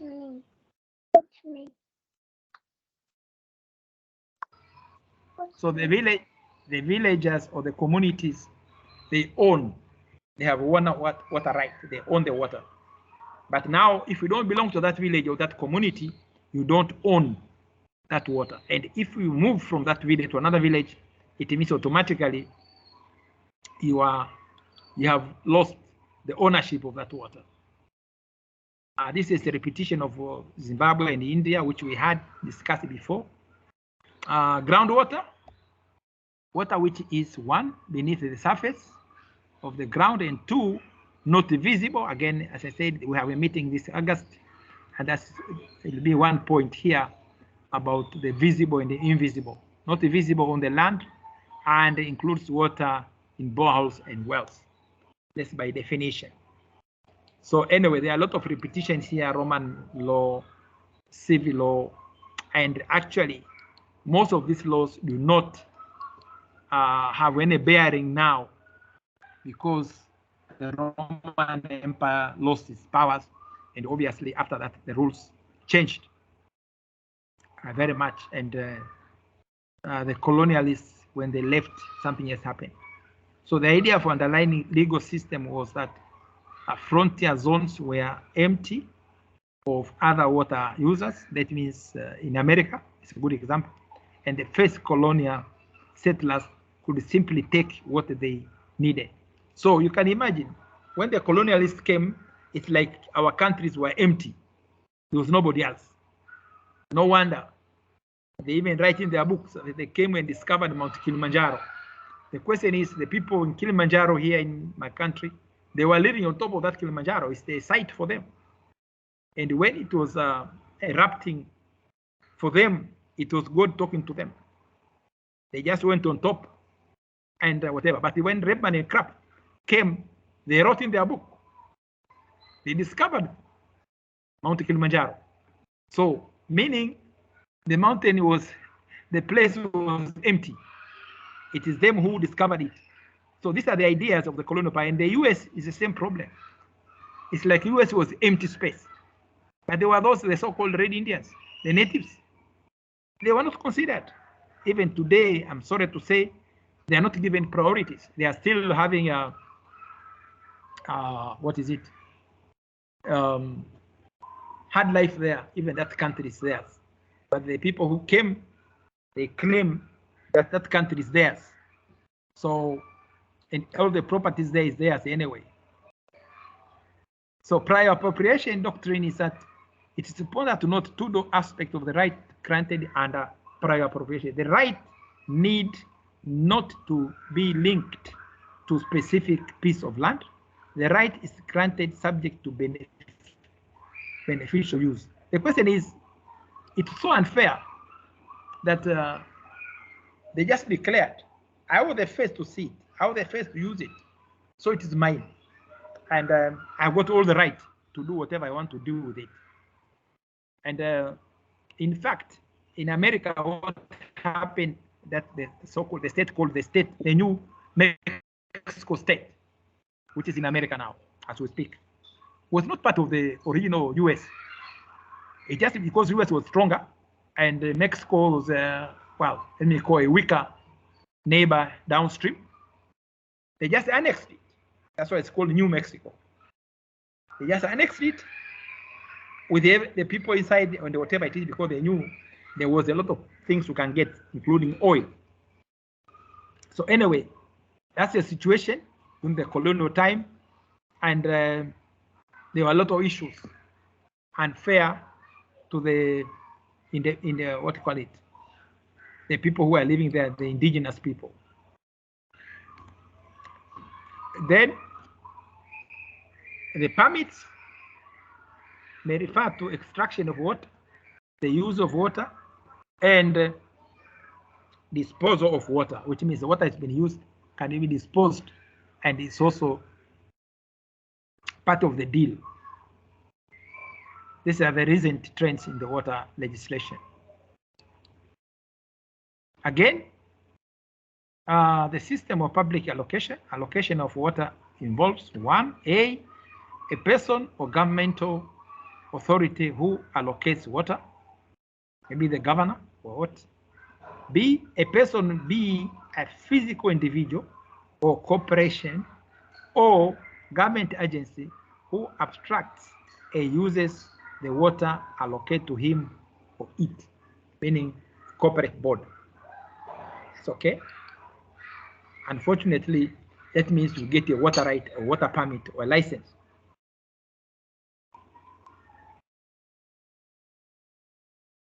Sorry, any questions so far? Because what we see here is just the history, not necessarily in the context of what we have now.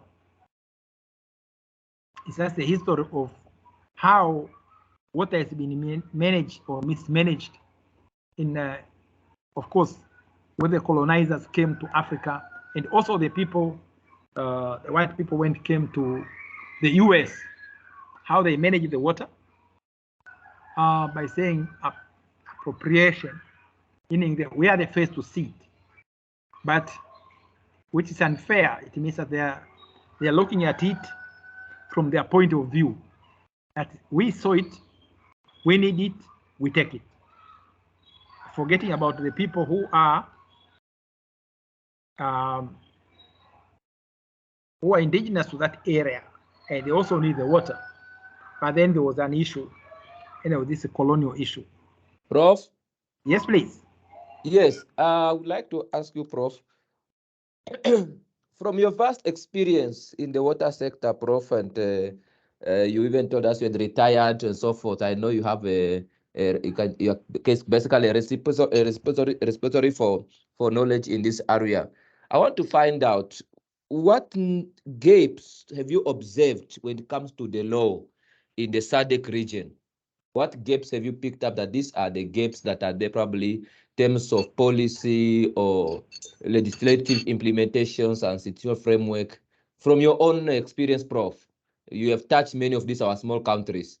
You know them very well. What have you probably picked up? These are some of the key gaps that we upcoming researchers might need to address, and probably if we are going to make any meaningful contributions when it comes to changing matters for the better, like the question came about rural areas and so forth. What do you give to us? Thank you, Prof. I hope you got the question. Yes. Yeah, this is it's a difficult one. Eh? It's true that there are quite a number of gaps. Even that we have the SADC water protocol. Remember that? We have that one. We have the revised one.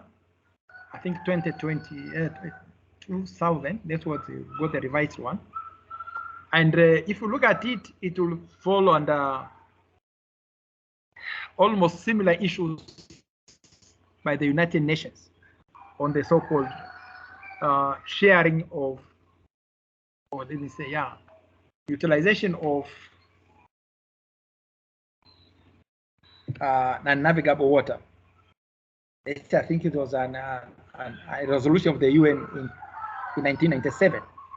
So in that case, it follows on the same lines. How do we share the water resources within the region, especially the SADC for that matter? And if you look at SADC, we are like, if you look at the Zambezi, maybe, it's a big river, it got like 8 riparian countries in between. But also the other countries which have got like Sengu separately, Kavango separately, Komati separately, even Songwe and Shire River, for that matter. I think, to me, there are a lot of researchable areas for your PhD, which could help add value maybe to SADC utilization of the resources, water resources, without going to war. And water resources, I mean the benefits of water resources. Because now we're talking more of the surface water. Yeah. There are very few people who are dealing with the groundwater or other resources which are there, which might even cause a war or wars in the long run if we are not careful. So for me, my advice is that if you want to do a good research, you don't have to go to just surface water. If you look at the groundwater, for example, for that matter, many countries in SADC, they have shared groundwater. Yeah, and they unseen water. I think down in the south of Namibia, you have got the Stamprey, which is shared. Yeah. Yeah, it's a big issue now because someone is to mine uranium or whatever it is, and that water is actually shared. It's a transboundary, and unfortunately, most of it is unseen. You see it just a little bit in the eye of that well in a Stamprey town, small town there, but most of the water I don't see it. It's actually underground, and shared between South Africa, Botswana also, and Namibia. And someone from nowhere, because he got a lot of money, he wants to deal with it and get some uranium, get his money in his pocket and disappear. So I think maybe one gap, that's my take anyway. One gap is groundwater. Stamprey is one, of course, but I'm saying groundwater should be looked at PhD level. You people can deal with it. And as I said, for example, the Hongwena. Hongwena, is it called Aquifer 1, Aquifer 2? Yes. That is something which you can deal with it and make a good PhD out of it. It's a good research. It's transboundary. Don't forget. And we can look at it from that point of view. Anyway, I'm not thinking that this is the only groundwater which we're talking about. If we think about other issues, even the Orange River at the mouth going into the Atlantic. And now, if you look at the other resources, I mean, like the diamonds, yeah, the marine, what happens? The diamond is harvested from the sea, but where does it come from? Yeah. Yeah, it comes basically it's flowing theoretically from upstream. Imagine if there's a dam and whatever that water does not reach Namibia, it means there's no dams. There will be very few which are deposited there. Yeah. So all these things, this groundwater thing, to me, is a topic and a half. I tell you, it's a topic and a half, and this could be to make a difference in somehow. Someone talks about it. I'm sure someone, if it goes strictly speaking, saying, okay, let's look at when how much water is there. We know how many cubic meters are there. We know roughly, and fortunately, Namibia is a small population, so that's more than what you need maybe for the next. I don't know what did Muammar Gaddafi do to make what they call the greatest man river, and he did it. That is a pure desert, but he watered it, part of his own home ground there, and that river, that pipe, the main pipe actually, is such a big diameter that you can actually fit a Land Cruiser inside. Aye, that's too huge. So it's really a man-made river, and they manage it because of the money. They put the resources there, and they put the water. It went to the coast. They watered it. They have produced a lot of fruits. They are selling to Europe. So anyway, but that is they just said, let's use this groundwater, and of course, he said, okay, this water, they said I can pump it, and I can use it for 50 years, 50, which means me as Gaddafi, I won't be there. Maybe my grandchildren, because my children, that guy Islam and the other guy, I don't remember his name, maybe they won't be here 50 years from now. So other people, but they will have generated something. And because on the other side, we are getting money from the oil. So we can manage it. We can diversify, and this water can irrigate. We can get food security, and also water security at the same time. So I think for your question, I can say that let's look at groundwater as one. I'm not saying the only one, but let's look at groundwater as one of the sources which we can research properly and give answers in our thesis, saying this is my solution to Hongwena, or a solution to whatever groundwater like Stamprey and whatever it is, without any, because unfortunately both of them are transboundary. And there is a paper we produced last year. If you type, because it includes in Namibia, it's called Anglo-German whatever agreement 1890. So Okay. if we type that in Mashauri and Matemu, it's published last year in the US, and we are talking about these issues, how water was allocated during the colonial time, and it happened that in Namibia, just like Tanzania, was under German, and German influenced not only these two countries, influenced the whole region, because when they were dividing this country, Malawi, Mozambique, or whatever it is, they went to Berlin. I think it was 1832, whatever it is. Yeah, they call it Scramp of Africa. They went to divide it into small pieces. This is mine. This is mine. So they got Tanganyika, they got Namibia, Southwest Africa, they got Cameroon. Yeah, and then sorry, the rest were given to UK and France, of course. The question is, until today, some of the problems we have, they stem from there.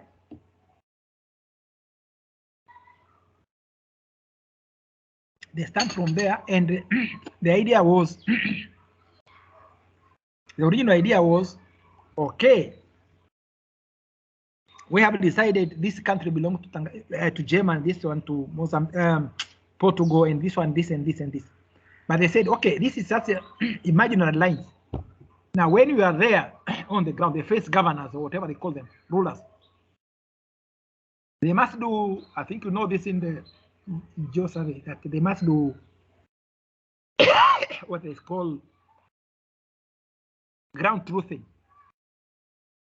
That this is really Northern Rhodesia, this is Southern Rhodesia, this is Southwest Africa, and where are the boundaries now physically. So some of the issues like Malawi or like Nyasa for that matter, shared by Malawi, Tanzania, and Mozambique for that matter, had issues. What about Mozambique? Sorry, Namibia and Botswana? About that small island there. You remember the issue which went to International Court of Justice? The Kasikili Island. Yes. So all those things came from that agreement a long time ago, which they didn't consider us. They just took the pieces, they drew on a piece of paper, and they said, okay, this belongs to this, belongs to this. But the original people who are there, nobody asked them, are they ready to be under Germans or France or under the Belgium King Leopold in Congo? No, it's a long story. Yeah. But Manuela is someone who wants to listen. Yes. Please. I don't have all the answers, but let's discuss. Good morning, Prof. I'm not sure. Just I write my doubt on the chart, like about prospects in the drilling.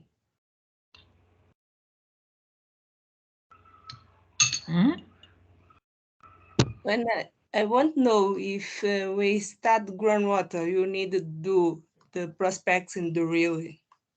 I think so. It's like this. Sorry, I didn't get it. We mean drilling of boreholes. She posted the chat, Prof, in the chat. Her question is in the chat.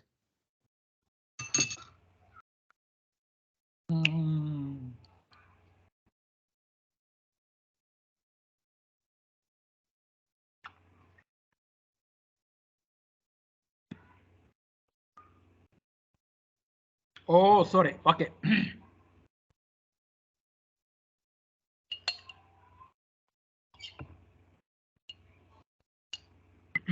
Yeah, you are talking about that when you are doing your research.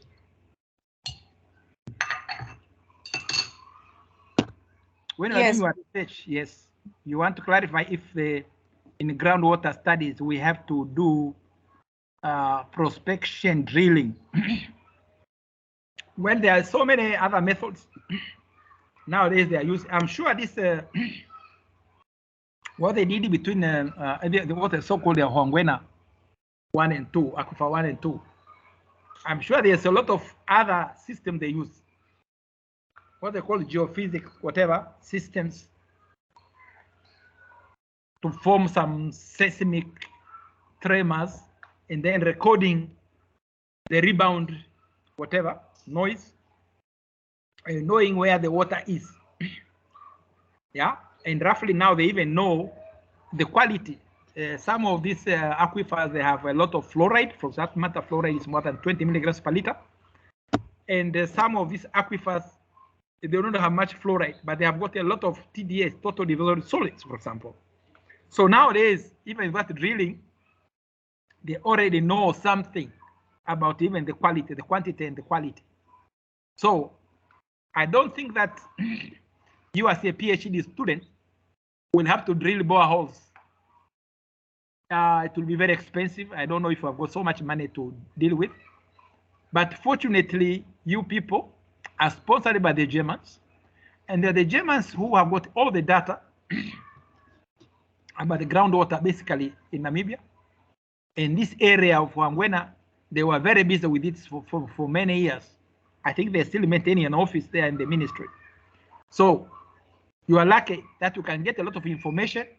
It's only for you now to make a, a thesis out of it, to say this water or this aquifer I'm talking about, there's so much water there.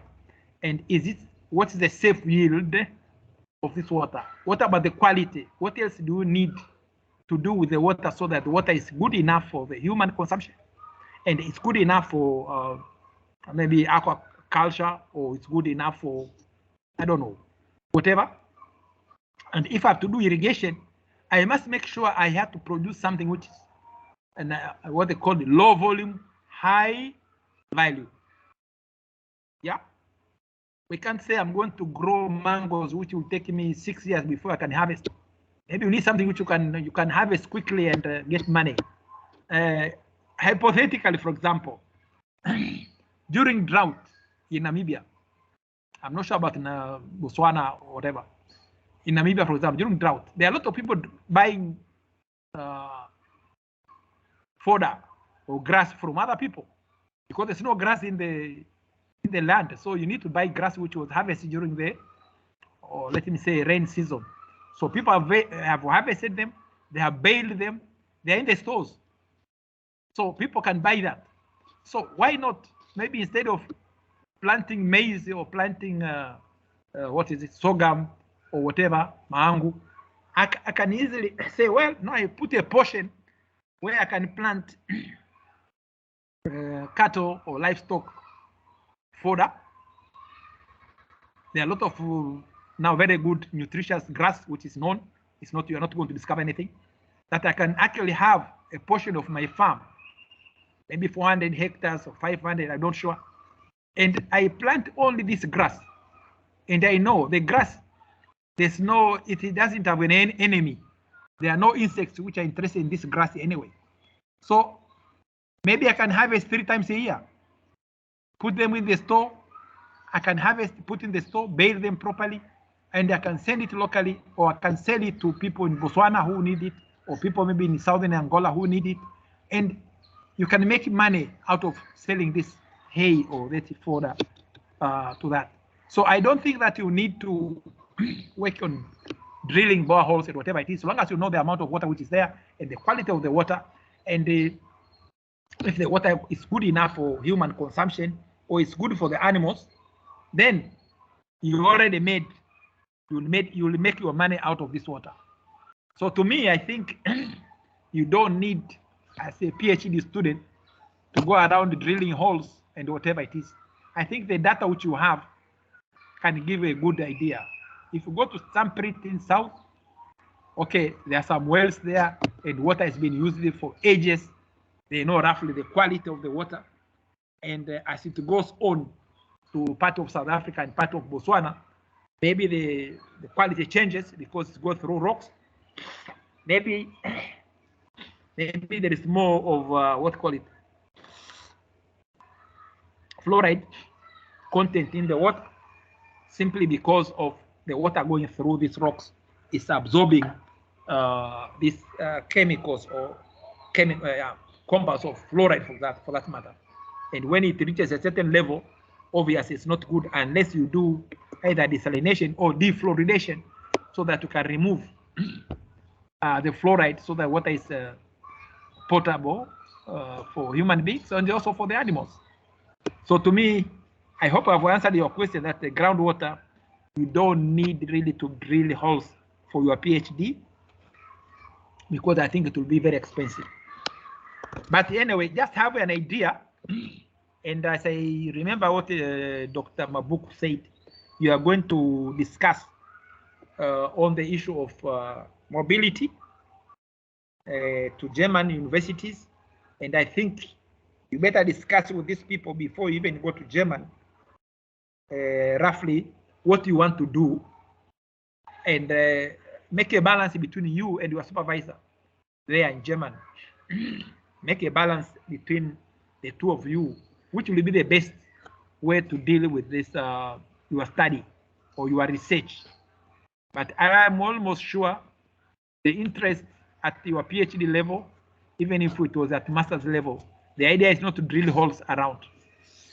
So long as you can get the data, I think that should be good enough. Okay, I'm not sure if I've answered your question, but really, yeah. No, Prof, you answered. Thanks. This is because before I come here, I'm coordinate some prospects and for the groundwater in 6 provinces in Angola. That's the reason I ask about this, because I need to do this process for available the quantity for the water and the place. Aha, okay, get. Are you in the south or you are very much in the north of Angola? Sorry, I'm from Angola.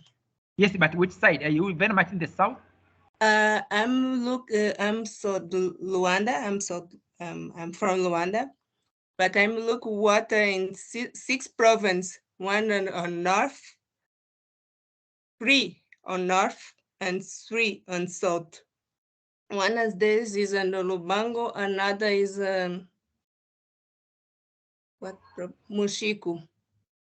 Okay, but okay, that's very nice because Lubango is very near to Namibia, and Lubango, I'm sure it is contributing to the Ohangwena. So, and they were using the same ecosystem in a way, the Lishanas there. That would be interesting. Yeah, and I'm just thinking that. Unfortunately, in Lubango, we not find water.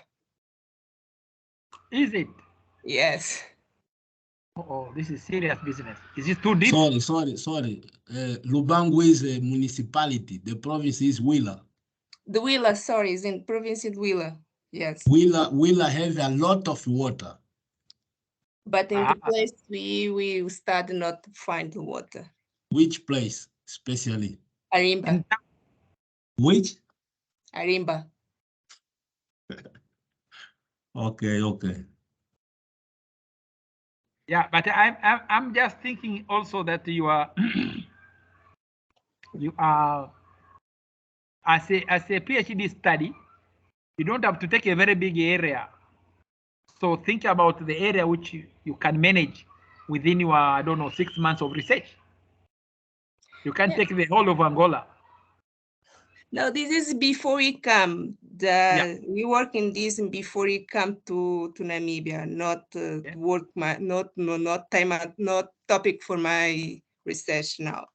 Okay. There's a reason I ask about this, because when you find groundwater, we need the work hard, like we need the hydrologic studies, prospection student for the soil. We need to recognize our length after going to groundwater. We need to understand good how is work hydrologic cycle in surface, superfice, things so like this. Okay, yes. I get Sorry, my English. Don't worry, we get it. But I think I think you are right. If you want interest is groundwater, I think to me it's a very good idea, whether you're in Angola or the people in Namibia and Botswana. Obviously, groundwater is a key somehow. South Africa also, groundwater is key. Don't think only about the surface water. Yes, it's a good way. Is a good way we discussed about this. The groundwater is most of the time is a resource for the supplied water. So is the difference for the one and another is not too easy to identify the when you start one when and finish another. So topics like this, we need the word like more for, I don't know, correct names is estudo de electroreatividade. I don't know, is revestive studies like this for the electromagnetic energy for the earth for identify a stratification for the soil. Yes. Yeah. You are very right. Okay, I think it's a good idea, and if out of 10 people we have maybe almost half of them doing something about groundwater, that would be excellent, because always this equation has been data training Paulus. This is something which we have what can I say? We have always thought only trying to manage the groundwater, sort of the surface water. And we forget about this groundwater. Groundwater is the so-called unseen water, but we really need it. We need to manage it properly, and it could be a savior as water gets more scarce and we get more competing demands from either livestock, human beings, and whatever. Groundwater will have to be managed properly without finding any wars. So to me, it's just my advice. And as we talk with your supervisors and the people who are sponsoring you, he said what this month, eh? So when you discuss it before you move to German, you can find a way to explain to them that I'm interested to do groundwater in certain particular area, not the whole of whatever. Get an area which you can get data maybe easier. And I know at least for Namibians, there are quite a number of hotspots, I can call them. And especially in the south where there are no basically flowing rivers, Betane there and whatever.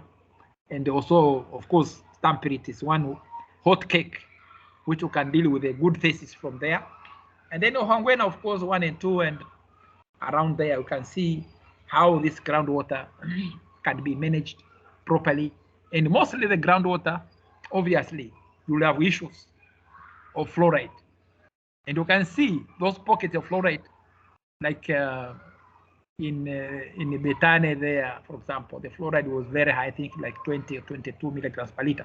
So it's beyond what the law allows in Namibia or what WHO guideline allows water to have so much fluoride. So obviously, you see a lot of people from that side having their dental issues, meaning the teeth are brownish, dark brown because of the fluoride. So obviously it's one, but also when it's too much, there's an issue of even what they call skeletal fluorosis, which means even the bones are getting problems. So it would be nice anyway. To me, it's my advice to deal with it. I'm not saying those people who are interested in surface water, there are still challenges, surface water. I think there was even issues in Namibia trying to get the Kavango water all the way to Kan, the central area of Namibia, for that matter. So, and if you look at it from the geographical point of view, that the Kavango is a lot of water going to Botswana and ending up in the Kavango Delta, and that's the end of the river. And it's a lot of water.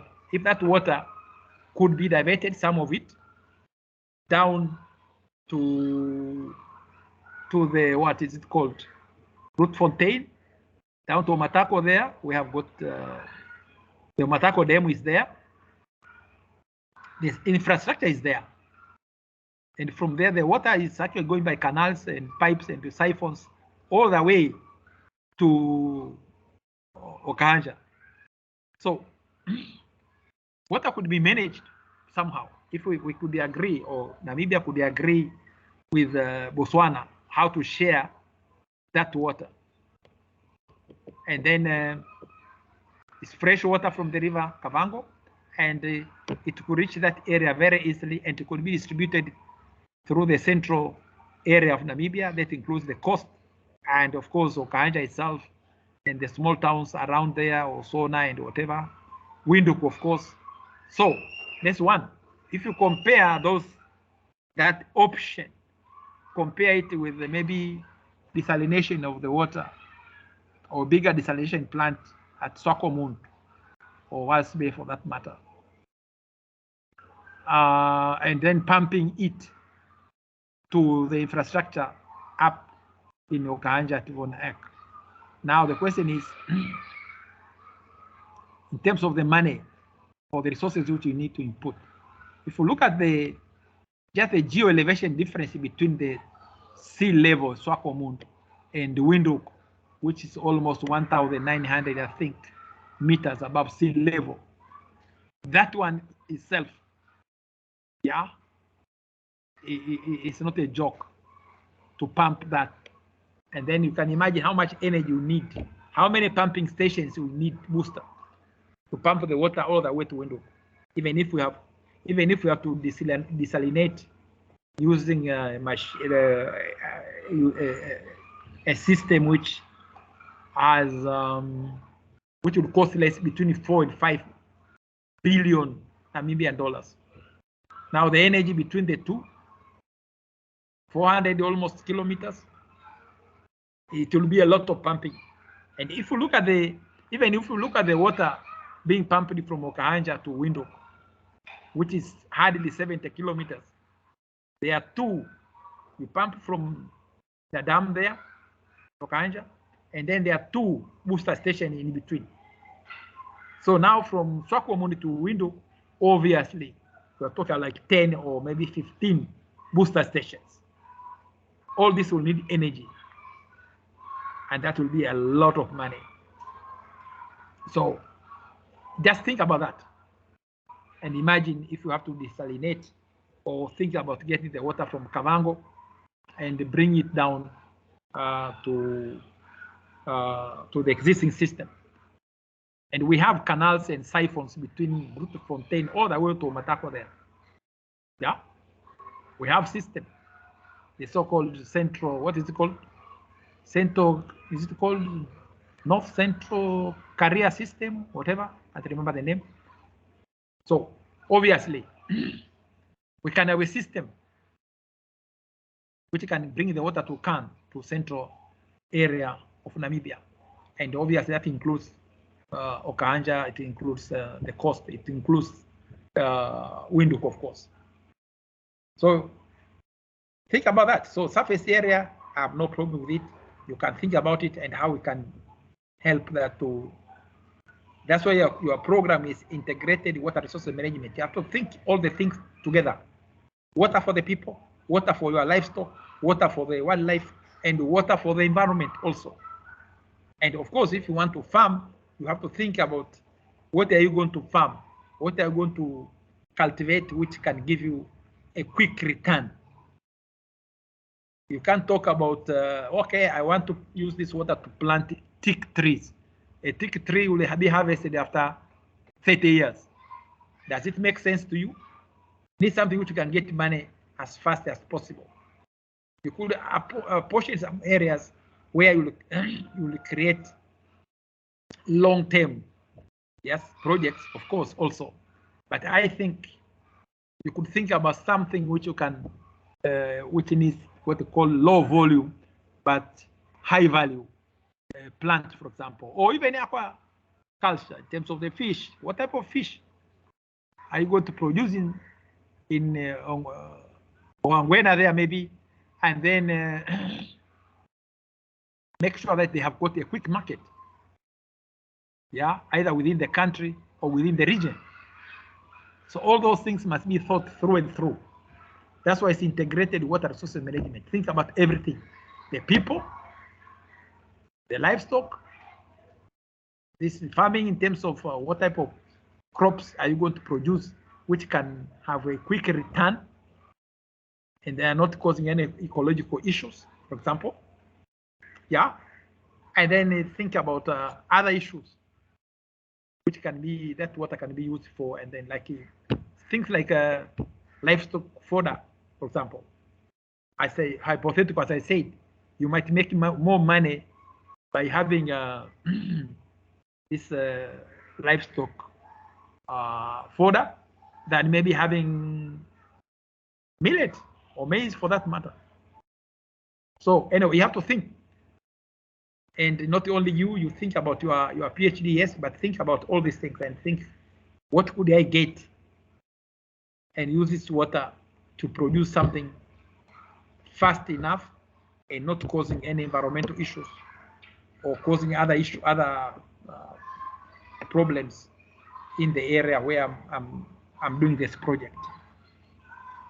So I think that though I talk too much about groundwater, but I think you can think also not only groundwater, you can also think about other even the surface water and see how you could manage that one to produce a good thesis at the end, which will help, could actually help maybe the Ministry of Water to manage their water resources in the country. I'm not talking about Namibia only, I'm talking about all the countries, including Zambia, South Africa. You have got your own challenges, I'm sure. And you have, like in South Africa, I know you have got a lot of commercial farms. And the commercial farms, I'm sure they are using a lot of chemicals. I don't know, pesticides, whatever. So think about how much GMO we're eating now. And if you compare it to 10 years ago, for example, in most of the food stuff in Namibia anyway, or Botswana, in many cases, they actually comes from South Africa. Think, you as an engineer, you as a, I don't know, background from South Africa, you want to make a good thesis, a good research, which can even help your country. Think, what should we do about these agrochemicals, which might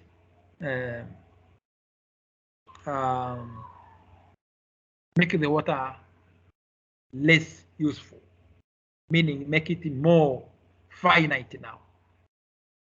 You said the fresh water is so little anyway, like 1%. The question is, now you make it even less than 1% because of the agrochemicals. And of course, agro residues which remain after harvesting, post-harvesting, what happens? Can you use them to produce maybe biogas or biodiesel and instead of just throwing them around and then you are creating havoc to the ecosystem. So all these things.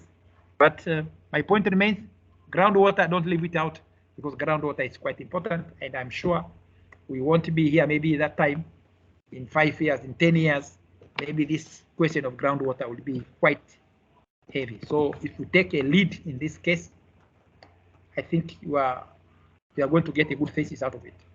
But anyway, discuss with your supervisors or potential supervisors from Germany, and they are the sponsors anyway.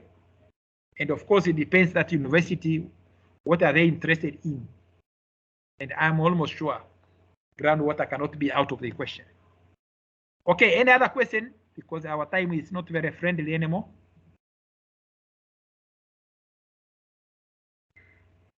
Just raise your hand or just talk.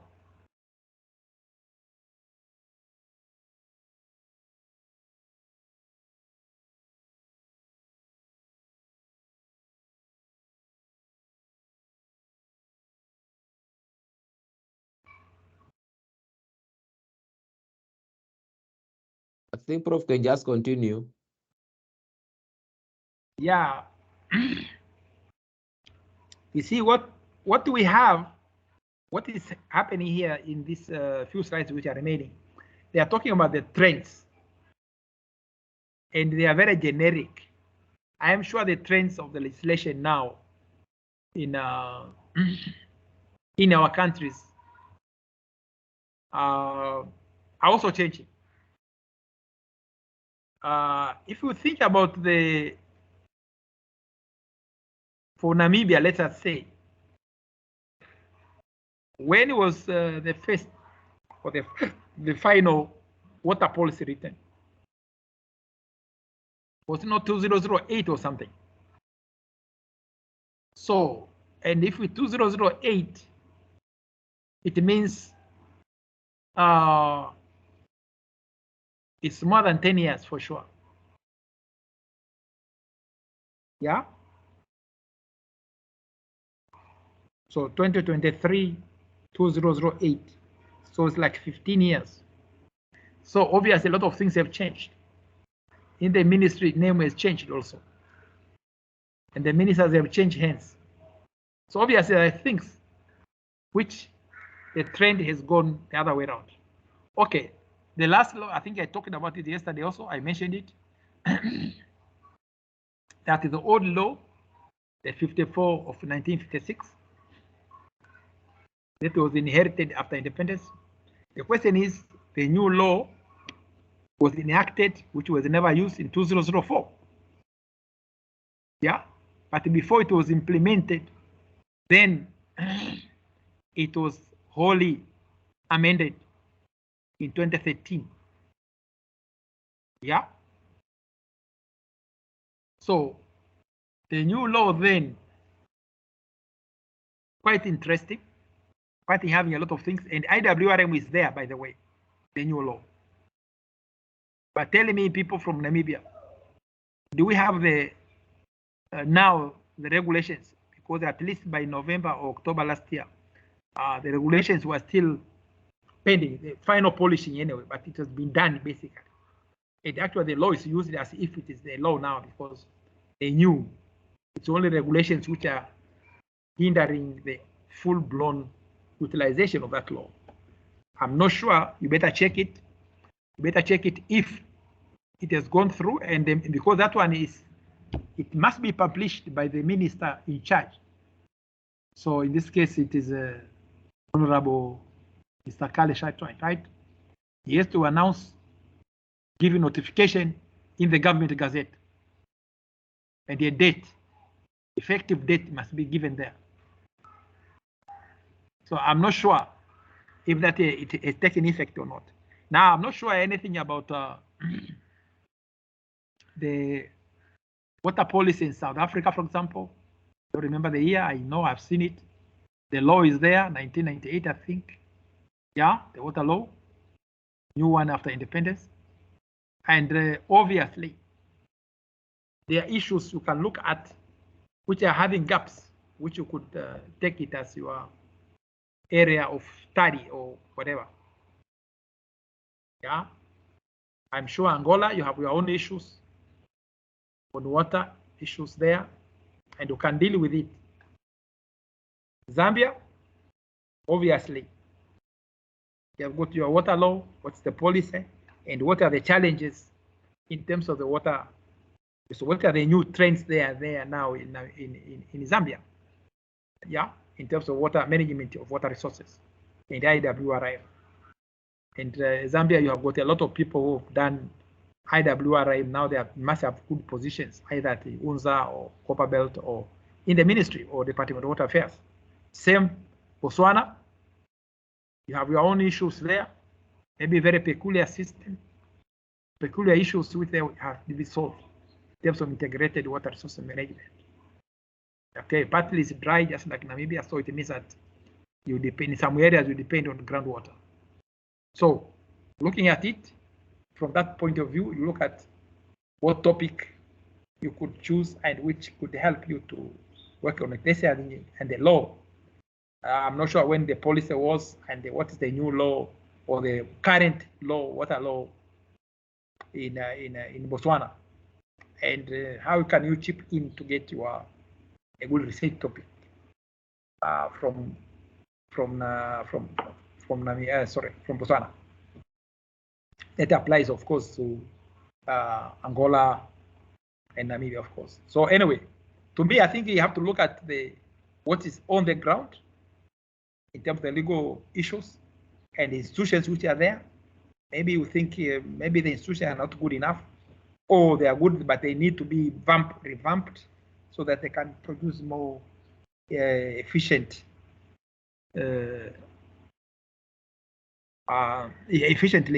the water which is required or the services which is required. So that is also a possibility. So to me, I don't like to go any further because these are just trends. What's happening now in allocation of water, for example, in one country, you need to go to a country and check either on the Google, how are the water rights given? Are they based on regional, what they call administrative borders, or they depend on the hydrological borders, or they go down to the sub-catchment like what they do in Zimbabwe, and they go to sub-catchment also. So catchment area and sub-catchment. Water allocation and water scarcity, I think this is something which is interested. And this is South Africa. Yeah, I was right, 1998. Unfortunately, I can't get it bigger. I don't know what's wrong with my machine. Can you see this one? Yes, Prof. Hello? To us, things are fine. Yes, Prof. We can see. It's so small. I don't know what I can do with it. Yeah, but for us, we can even read. Okay, so this is South Africa. South Africa National Water Act of 1998, something like that. And they have conditions, water allocation and water scarcity. So you can see how it is explained there, so many things, so many articles, sub-articles, talking about how do you deal with water when there's scarcity. You remember, 2 years ago, we had what they call the zero water in Cape Town. People were in panic mode. Fortunately, things were done to make sure that water was available. And part of it was really to ration the water in a way. So anyway, this is a law in 1998. It is the trend in South Africa. And this is Zimbabwe, 1998 also. Primary purpose of this legislation is to use water, means of reasonable use of water and a scarcity. Yeah. And a scarcity, there's water scarcity, so what do we do? Zimbabwe, they have got a way. This is South Africa. And sorry. And then US compared to Taiwan. To me, I cannot even read it.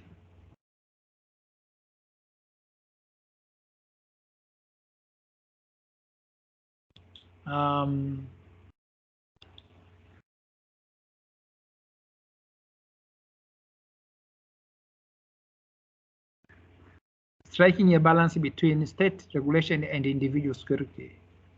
Riparian systems. The latter is quite obvious as the system emerged during the epoch when consideration of equity, ecology, and efficiency were not important policy principles. So if this were left out, obviously there was an issue. Public allocation system has potential to score relatively high on regulatory roles, provided the administrative system is fair and efficient. There is, however, no guarantee that this will be the case. This is one of the issues of the water issues there. Striking a balance. Oh my God, this is just, I can't even read. Rights to groundwater. In many countries, rights of groundwater evolved separately from rights to the surface water. However, in recent years, there is a tendency for the separate system of rights to merge. You see, groundwater is getting more and more important because there's what they call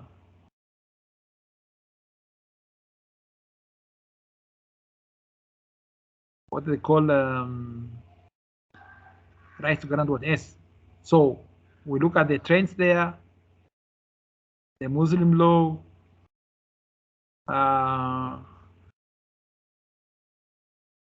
owner is not required to supply water to irrigate other land.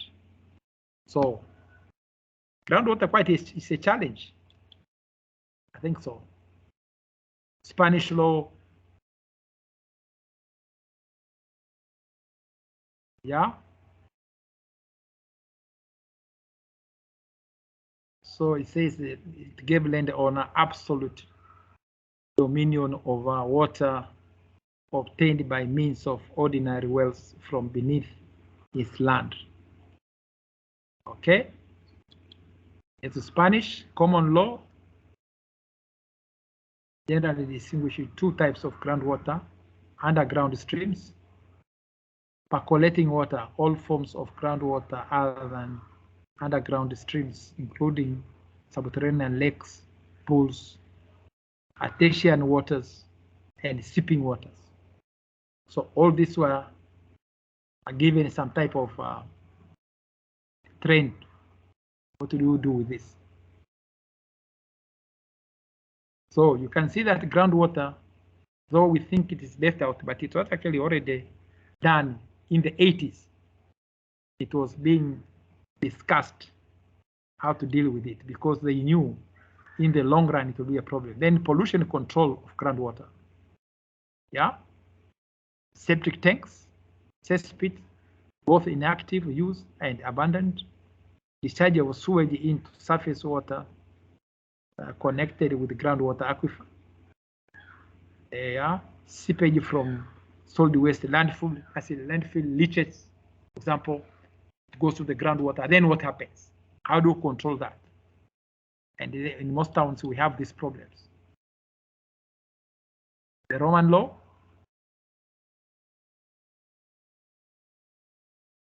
Let me see if we talk about anything groundwater. No, it talks only about who must get the water. Okay.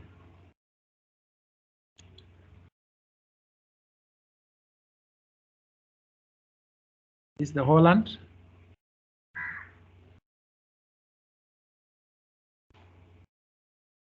No longer belong to all in need of there in terms of natural law, eventually led to the negation of principles which would ensure the protection of environmental water requirement, which means environment is also a stakeholder.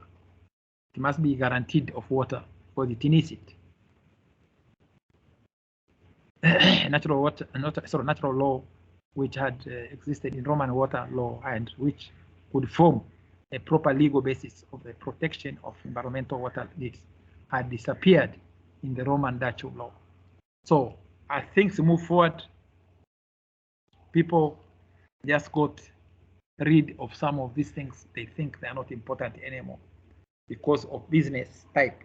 So now they want people to get water through. You must have a license, you must get a permit, you must pay for it, and. So that is another thing. But anyway, that's basically the end of this discussion. We have overshot by 48 minutes almost. But in any case, if I've got questions beyond this, you can always send me the, you have my email there on the notes because you are going to get the notes now. So you can send me, a question or a query, and then we can take it from there. Any quick questions before we stop?